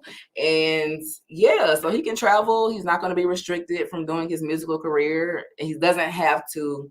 And what I like that this is already in here, he doesn't have to ask every time he wants to leave, right? Because that would be ridiculous. I'm sure he's going to go on tour probably for like 9 months straight because he has been locked up since May of 2022 and hasn't been able to earn any money.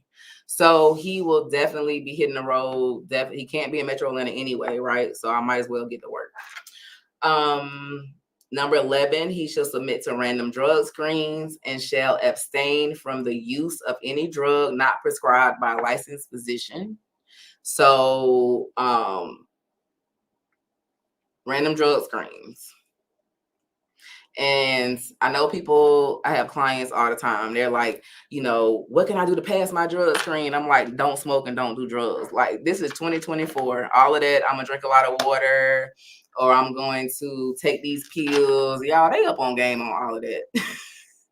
All of that. So I tell my clients all the time, you'll pass your screens when you don't smoke, period. So he needs to abstain from all drugs.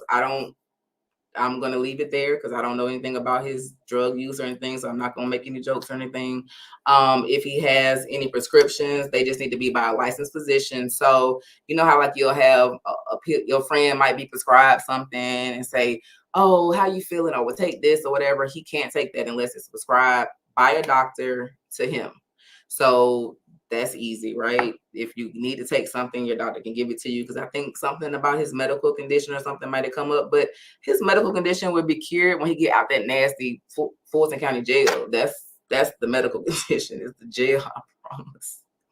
That jail is horrible. It needs to be torn down. It's raggedy. I don't know. Anyway, another lie.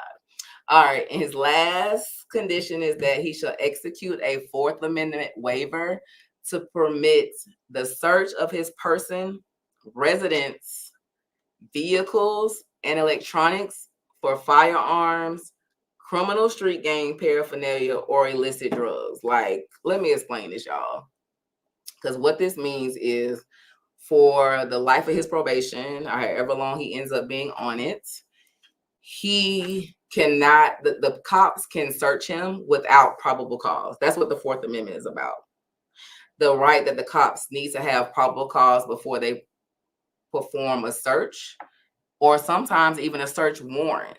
So basically, if they want to pull up to his house, wherever he moves to and lives, and search his residence in 2 weeks from now, they can do so because of this provision. And they don't need a warrant. They don't need anything. So he has to keep all of his residences, vehicles. He can't be riding dirty, period, ever. Never. Because if he gets pulled over, he is in Cobb County. He was being housed in Cobb County, but he was in Fulton County. Wasn't he released from Wright Street? Because it was a Wright Street case. So when you get bonded out, you have to get processed out from the jail that you were being housed in. So he had to come through Wright Street a little bit. So I do know that he was separated and then moved to Cobb, but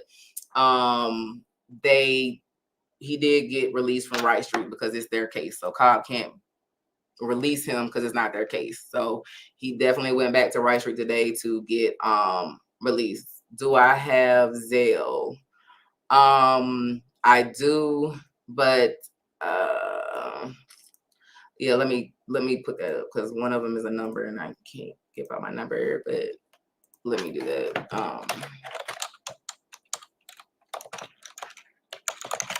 I can't talking type, so give me 1 second, y'all. Give me 1 second. All right, so I have updated the show. Okay, all right, so I put the Zelle in the banner as well as the Cash App. Thank you so much. Let me go back to the comments. I forgot where I was. Oh, talking about Wright Street. Yep, him getting released from Wright Street. And this Fourth Amendment waiver. So with the Fourth Amendment waiver, that means that the police can search his person himself. So let's say he's coming out of, I don't know, Houston's, and the police are out there and they like, oh, what's up? Like, let me pat you down and make sure you're good. It can happen. Nothing he can do. Now, is it gonna happen like that? No, it's not gonna happen like that. But it can. They can search his residence, his vehicles, and electronics for firearms, criminal street gang paraphernalia, or illicit drugs. And which means they don't need a warrant to do this. They don't need probable cause. While he's on probation for the next 15 years, he has a Fourth Amendment waiver. And I know a lot of you all may feel like, did we really? How I need to be able to see the likes and see, like, I'm gonna take the class, figure out and see all of this at the same time and react with you all. But thank you for 1K likes. Like, it's midnight, y'all. I can't believe this. Like, thank you. But back to this Fourth Amendment waiver. Pretty much everybody on felony probation in Georgia has that Fourth Amendment waiver. I know a lot of my pleas do it. Every county pretty much does this now. So while it sounds, it doesn't. It's a part of every plea. So it's kind of like you can't really negotiate it out. I've never been able to negotiate it out when it's there. And basically, you just tell your client, keep your nose clean. Just don't violate the law. Don't have anything on you. Don't ride dirty, and you'll be fine, right? You'll be fine. So if he gets pulled over in a traffic stop for running a red light, then they can search his car. Even if they don't smell marijuana, they can. And y'all got me to 1K likes. I just thank you. Like, this is amazing. Thank you for the support. Make sure you all subscribe, share, tell a friend, because this is the start of it. Y'all my day ones. I need to come up with like a name for like my day ones, right? Like how the artists have like the names for their supporters. Maybe y'all can help me come up with a name. What we gonna call y'all? All the day ones. Worth of Faith says, does this mean Young Thug can't have anything to do with any co-defendants? Correct, he cannot, except his brother and Gunna. Those were the two exceptions. I know he's done music with some of them. Also, what do you think of the others cases? I'm late to your live. Congrats. Thank you. So to answer your question, no, he cannot have any dealings with any of his co-defendants except his brother and Young and Gunna. And the other cases, I think their pleas were awesome deals as well. And I'll discuss those on a different live because we've been going here for a while. It's been an hour and 42 minutes. I cannot freaking believe this. Like, I left work and went home and was listening to AV's live. And as she got ready to end, I was like, oh my God, I need to go live. I found the plea paperwork. I didn't think it was going to be online tonight. And when I saw it, I was like, oh my God, let me turn around and go back to the office and do it. So I'll address the other pleas because Carrington Matthews did an amazing job yesterday entering Quay's plea. Mr. Nichols' plea was amazing. So we are going to talk about those at a different time, and the two remaining that are still on. But today we're talking about Jeffrey's plea. 7 Babe, thank you. When I heard Lee reading those numbers out, I was like, what do you mean 489, 499, 6? I was like, wait a minute, those like people that hit the button on the channel? Y'all did that big one, like, for real. Y'all were lighting it up. So thank you so much. Thank you. Thank you, Warren Johnson here because of AV. I know you meant to say AV and autocorrect AV and Lee. So thank you so much for being here and supporting the channel. I really appreciate you all. That's it.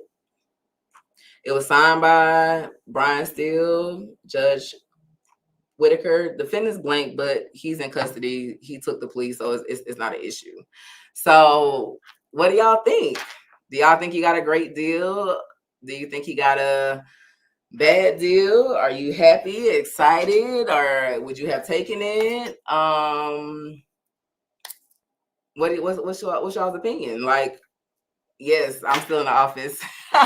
Thank you for always, forever, for life. I stay really close to the house, so it doesn't take me long. And I have 2 screens here, better lighting. So until I get the home studio set up, because clearly this wasn't even something that was in existence 2 days ago.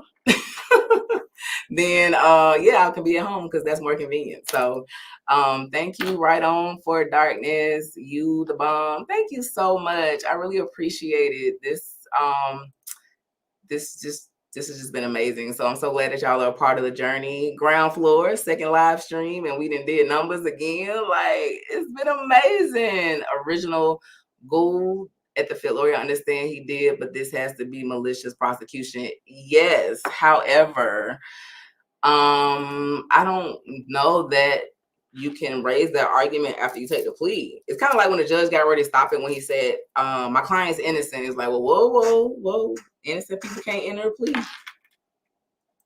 So if you're going to plea, you waive a lot of things. So I'm not sure if that is something he can raise. But let me tell you something. Brian Steele and his wife, Colette Steele, are amazing.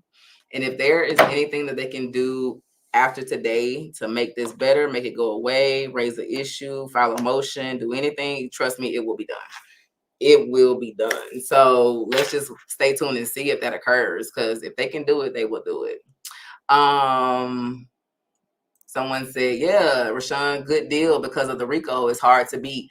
A good RICO is hard to beat, right? And we were kind of hoping to see a good RICO. We never did see RICO, right?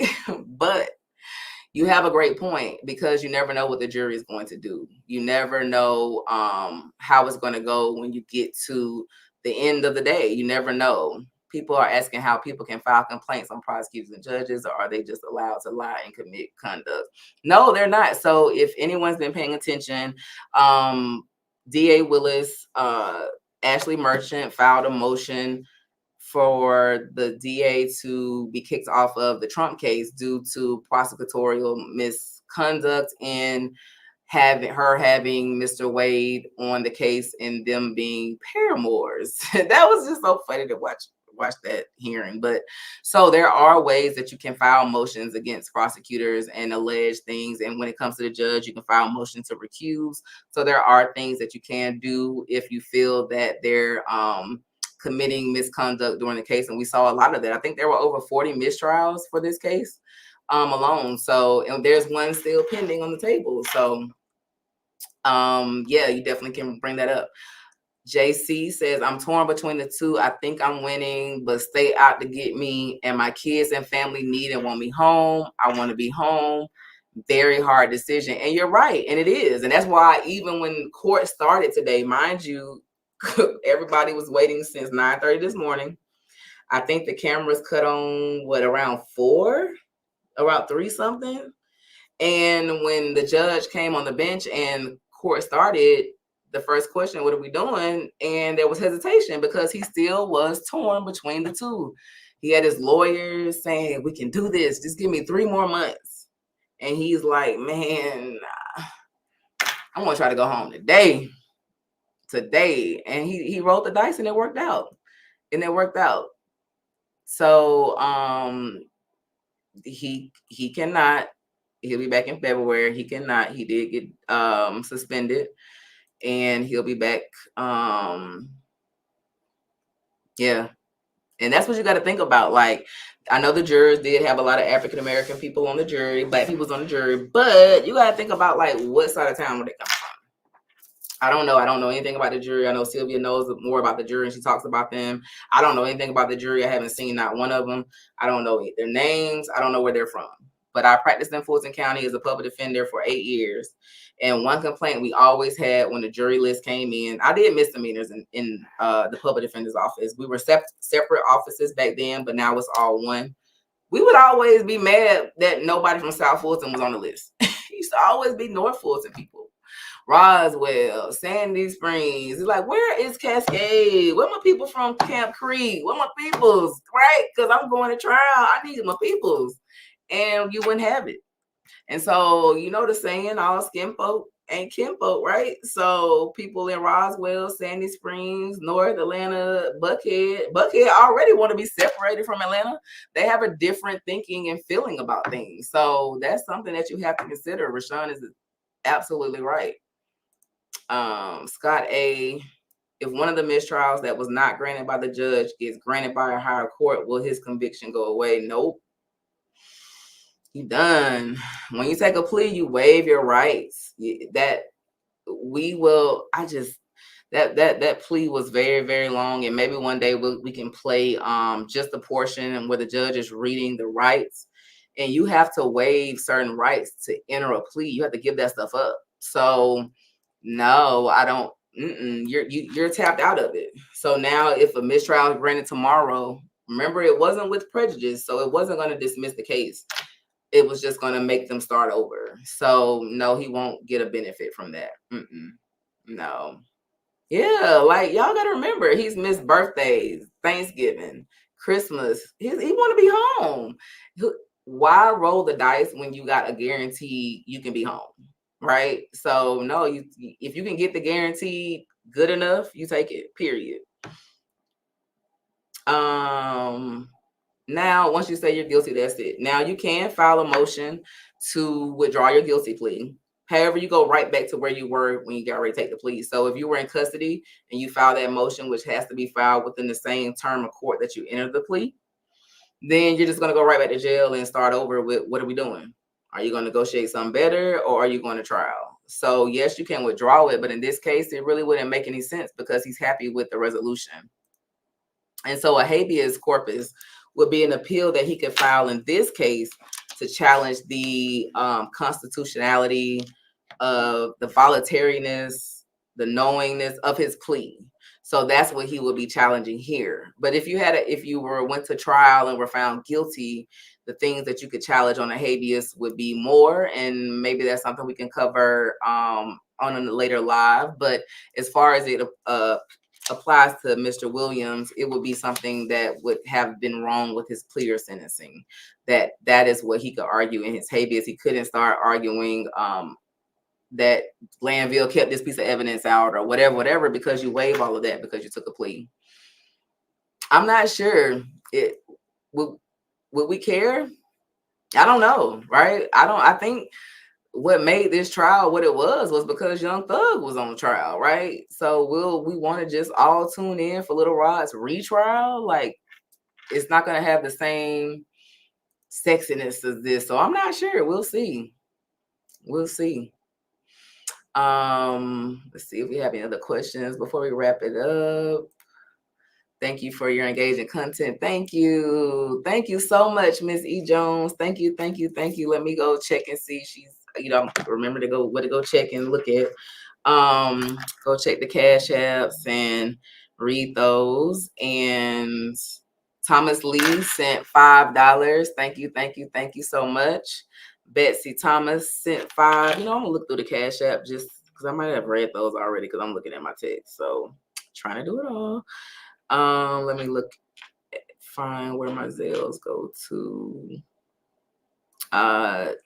Amy Thomas sent $50. Thank you so much. Thank you so much.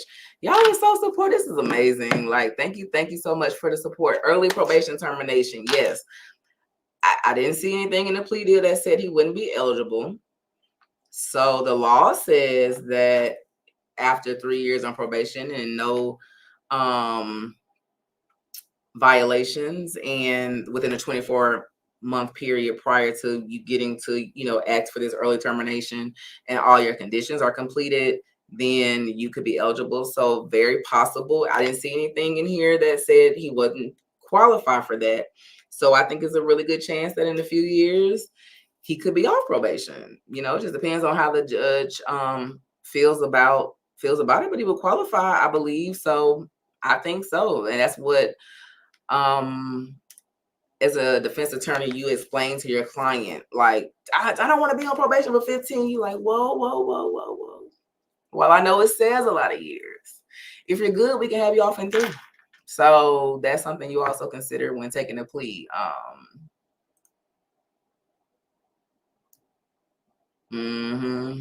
Yeah, truth.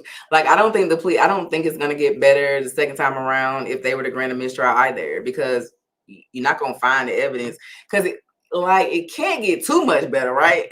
Because if it gets too much better, then it's going to be evidence that y'all were lying on the front end when you say you didn't have it. So it can't be both of them, right? So it will be smoother because they'll know who they need to bring in, what evidence won't come in. So it'll be quicker, right? But I don't think it'd be better, and it can't get too much better or they'd be in trouble.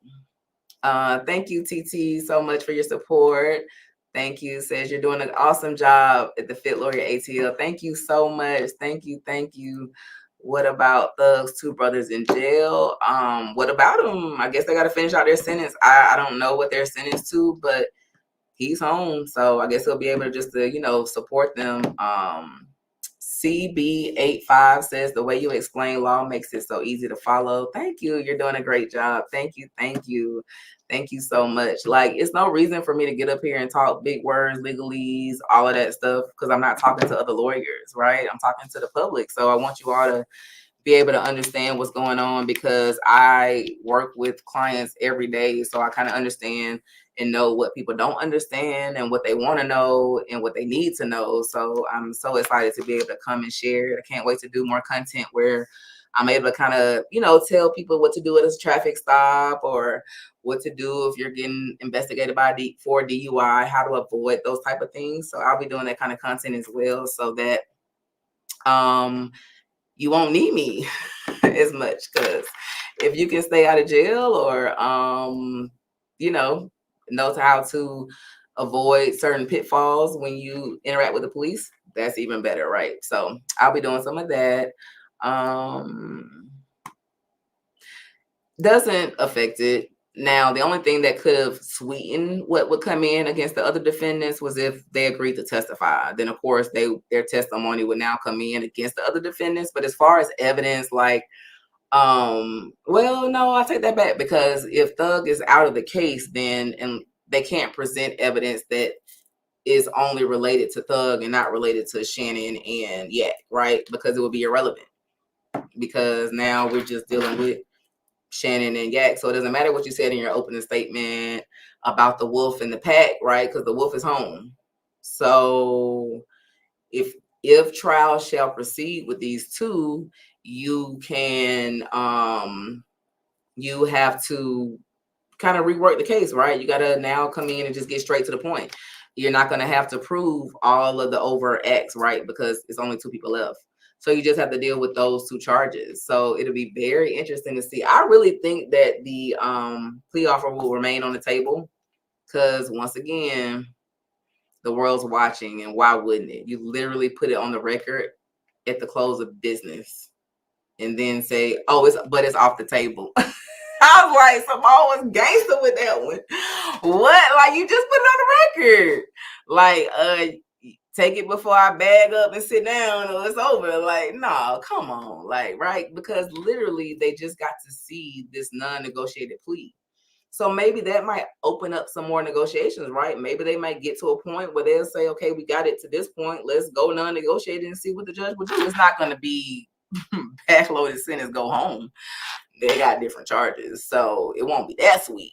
But maybe that changes things, right? And so if it does, we need to have another conversation so we can try to enter that. The fact that you would just put it on the record and take it, I've never seen that before. Never seen someone put it on the record and then say, oh, but it's off the table. So what are we talking about it for? So weird. So weird. I think it's too, yeah, they did, right? And if these last two defendants, you feel like you have the best evidence against them for the murder, you can't give them a backloaded sentence. Like, you can't let everybody go. Nut got killed, and you said somebody in this audience did it. So one of these defendants did it. So show me the money, like where, and this, and we see where they are. But they said Thug was the big fish, right? And then what all the detectives told Lil Woody, that Thug is the big fish. The big fish home. And you offering the remaining 60 to 40. It sounds like Shannon was the big fish. What? That's crazy. I just don't know.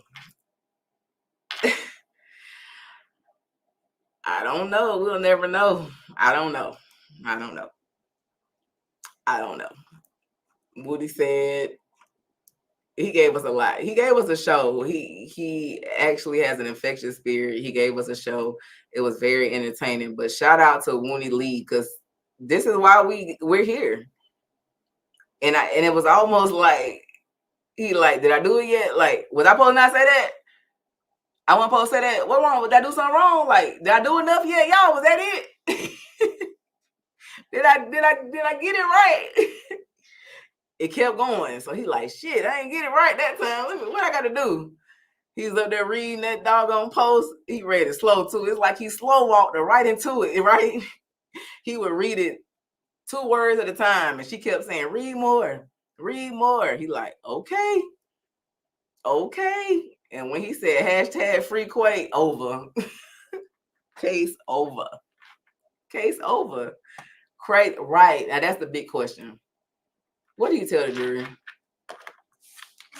Y'all got to remember, when the jury left, the courtroom was packed. It was 4 attorneys for this defendant. 5. Mr. Nichols had 3 attorneys. Thug had 2 attorneys. 4, because there was a lot of people at the press conference. 2 main ones, but he had some help.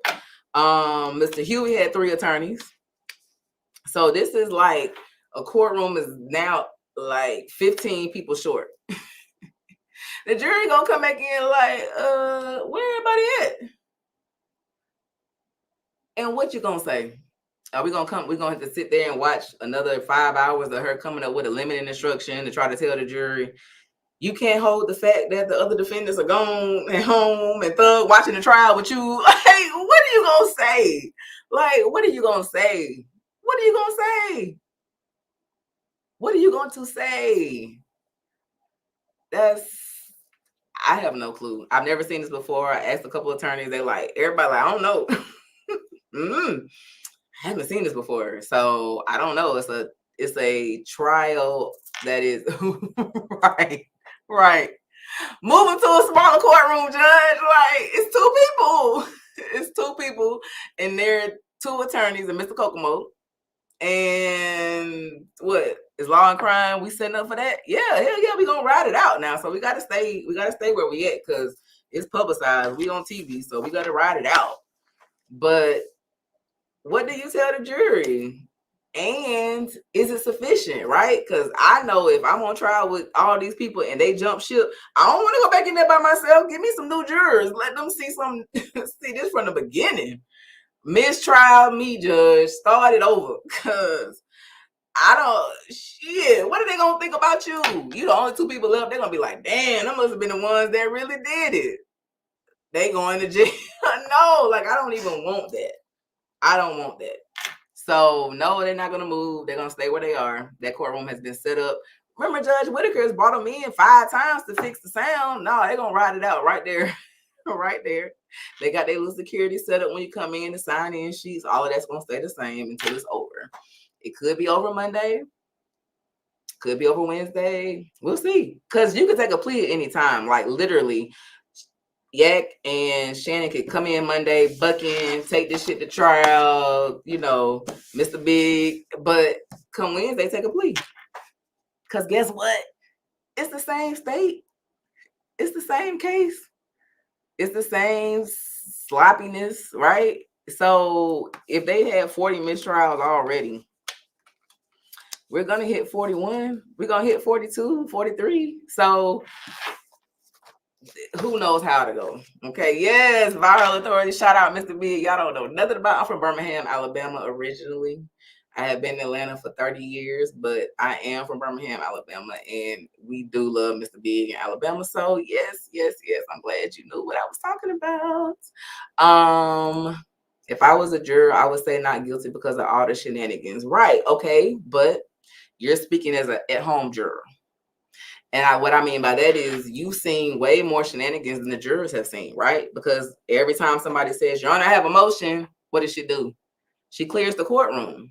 So we see way more than the jury's seen. So while they know some motions are going on, some arguments are being made, they're not a part of that. Not Roll Tide, Drika. I'm sorry now. I did go to the University of Georgia, so it's go Dogs. But I am from Alabama, but I'm sorry, it's go Dogs. They got my money, they got my support, they got my love while I was there. So Dogs till I die.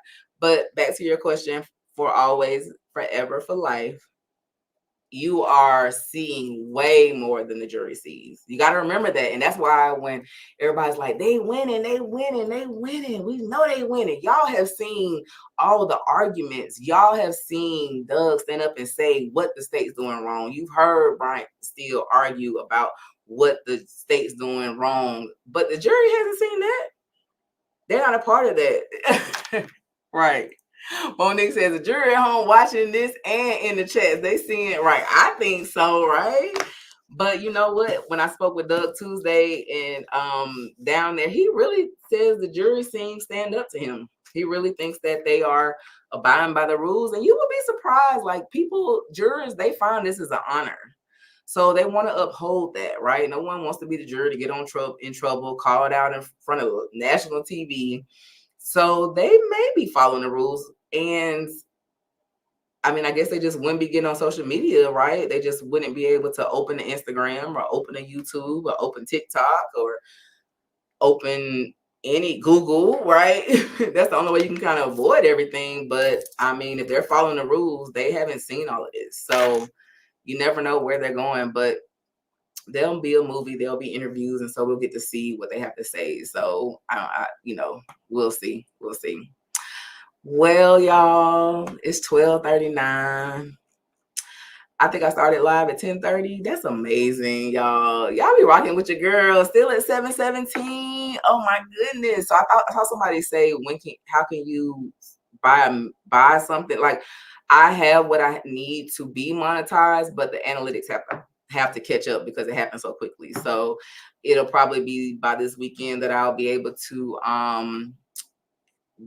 have all the other little features and stuff on the channel. But we are there, right? Y'all got me there in less than 48 hours. It's been amazing. I love the support. Thank you so much.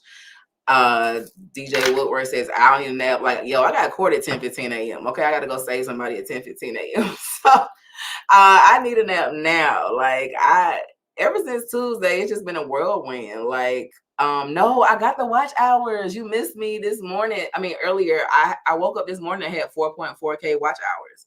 So I hit the watch hours. So the channel, it can be monetized. I did my verification this morning. Just waiting on the analytics to catch up. Like the real-time analytics show it, but the ones that are on the page for the earn, they say they can take up to 72 hours to catch up. So, I'm just waiting on that to happen. But when they do, y'all let y'all know, because I'm be so excited, because this is nothing but God. Like I say, if you had asked me Monday what I was going to be doing today, I would have said, oh, just working, get ready for court on Friday. Not this. And here we are. So this is, thank you, Monique. I need that every time because I do not remember. But thank you all so much for tuning in. I cannot believe we got the likes up to 1.1K likes. Y'all are amazing. Yes, I remember the Galleria Mall in Birmingham. Yes. Do you remember the skating rink? Do you remember the skating rink? We used to hit the skating rink up every Saturday. Oh my goodness, don't take me back. Yeah, that can. It's late, y'all. I'm sorry. Y'all still got great questions coming in, but I'm starting to get that tired when your legs start hurting and I'm sitting down. I have been up since 3:30 this morning. So listening to the lead, talk about my thing yesterday. Like, this has just been amazing, y'all. So let me go get some rest so I can be something for my client in court in the morning. And I will be going live this weekend. And we're going to live this weekend. We'll talk about the TLA effect. We'll talk about how this happened. Because y'all got to hear the whole story of what's been going on this last year, how this is such a manifestation, why I have just been crying and shouting. And yes, Green Springs Valley Rink. Yes, girl, what you know? Yes, tell them how we used to be the skating rink every Saturday. We get there about 8 o'clock. And then at 10, that's when I used to cut the skating off and then start dancing on the floor. Y'all ever been to a skating rink where they make you put the skates up? Used to put the skates up and hit the dance floor dancing about 10 or so. Y'all, okay, we're going to take that back another day. But anyway, thank you all so much. I'll be going live some point this weekend, so stay tuned. Thank you so much. Like, comment, subscribe, share the channel, tell a friend, tell whoever. I was going through the comments from China's interview, and I saw people shouting out from Barbados. I was like, still trying to comprehend everything. So, jelly beans, I'm not from it. See, I didn't get to Atlanta to 94 and I was 14. So like the first club experience I had in Atlanta was what was that? Was it the Gate? Not the Gate. Yeah, was that the Gate over there on the east side that ended up closing down? I think that was the Gate. Yeah, the Gate. That's my first club experience here. So that's y'all about to, we gonna finna turn up for another hour. We're not gonna do that. I'm about to leave. None of this has been legal advice. This has just been me telling y'all and going through the plea. I am not your attorney, okay? I am a practicing attorney, but not you all's attorney from this live, okay? So we thank you for tuning in. I will be back with some more YSL. I'm working on getting some more interviews set up, but I see y'all love just me too. So hey, I'll be back. So thank you so much. Yes, a collab with AB would be amazing, right? Because AB knows who all these people are. I was sitting across from Jeffrey's sister, and I didn't even know who she was. Okay. Until she started talking, right? I don't know that part. When it comes to this legal part, these motions, that's what I've been tuning into, that part, because that's the part that intrigues me. I saw somebody in my comments say, yep, I just turned 45. But I saw somebody in my comments saying, why she all geeked up about going to the YSL trial? It is a real trial. Yes, it is. And I'm geeked up because as a lawyer, I love the law. So I love watching them make their motion arguments. That was the best part of it. Like the trial has been entertaining when you get witnesses like Woody and stuff like that. But I have been into the motions. I was listening to the bond hearing motions. I was listening to the motion to suppress stuff before trial started. That is what I love. When I got down there Tuesday, I saw Brian. He gave me the fist bump in the, like, he is so cool, y'all. He's so cool.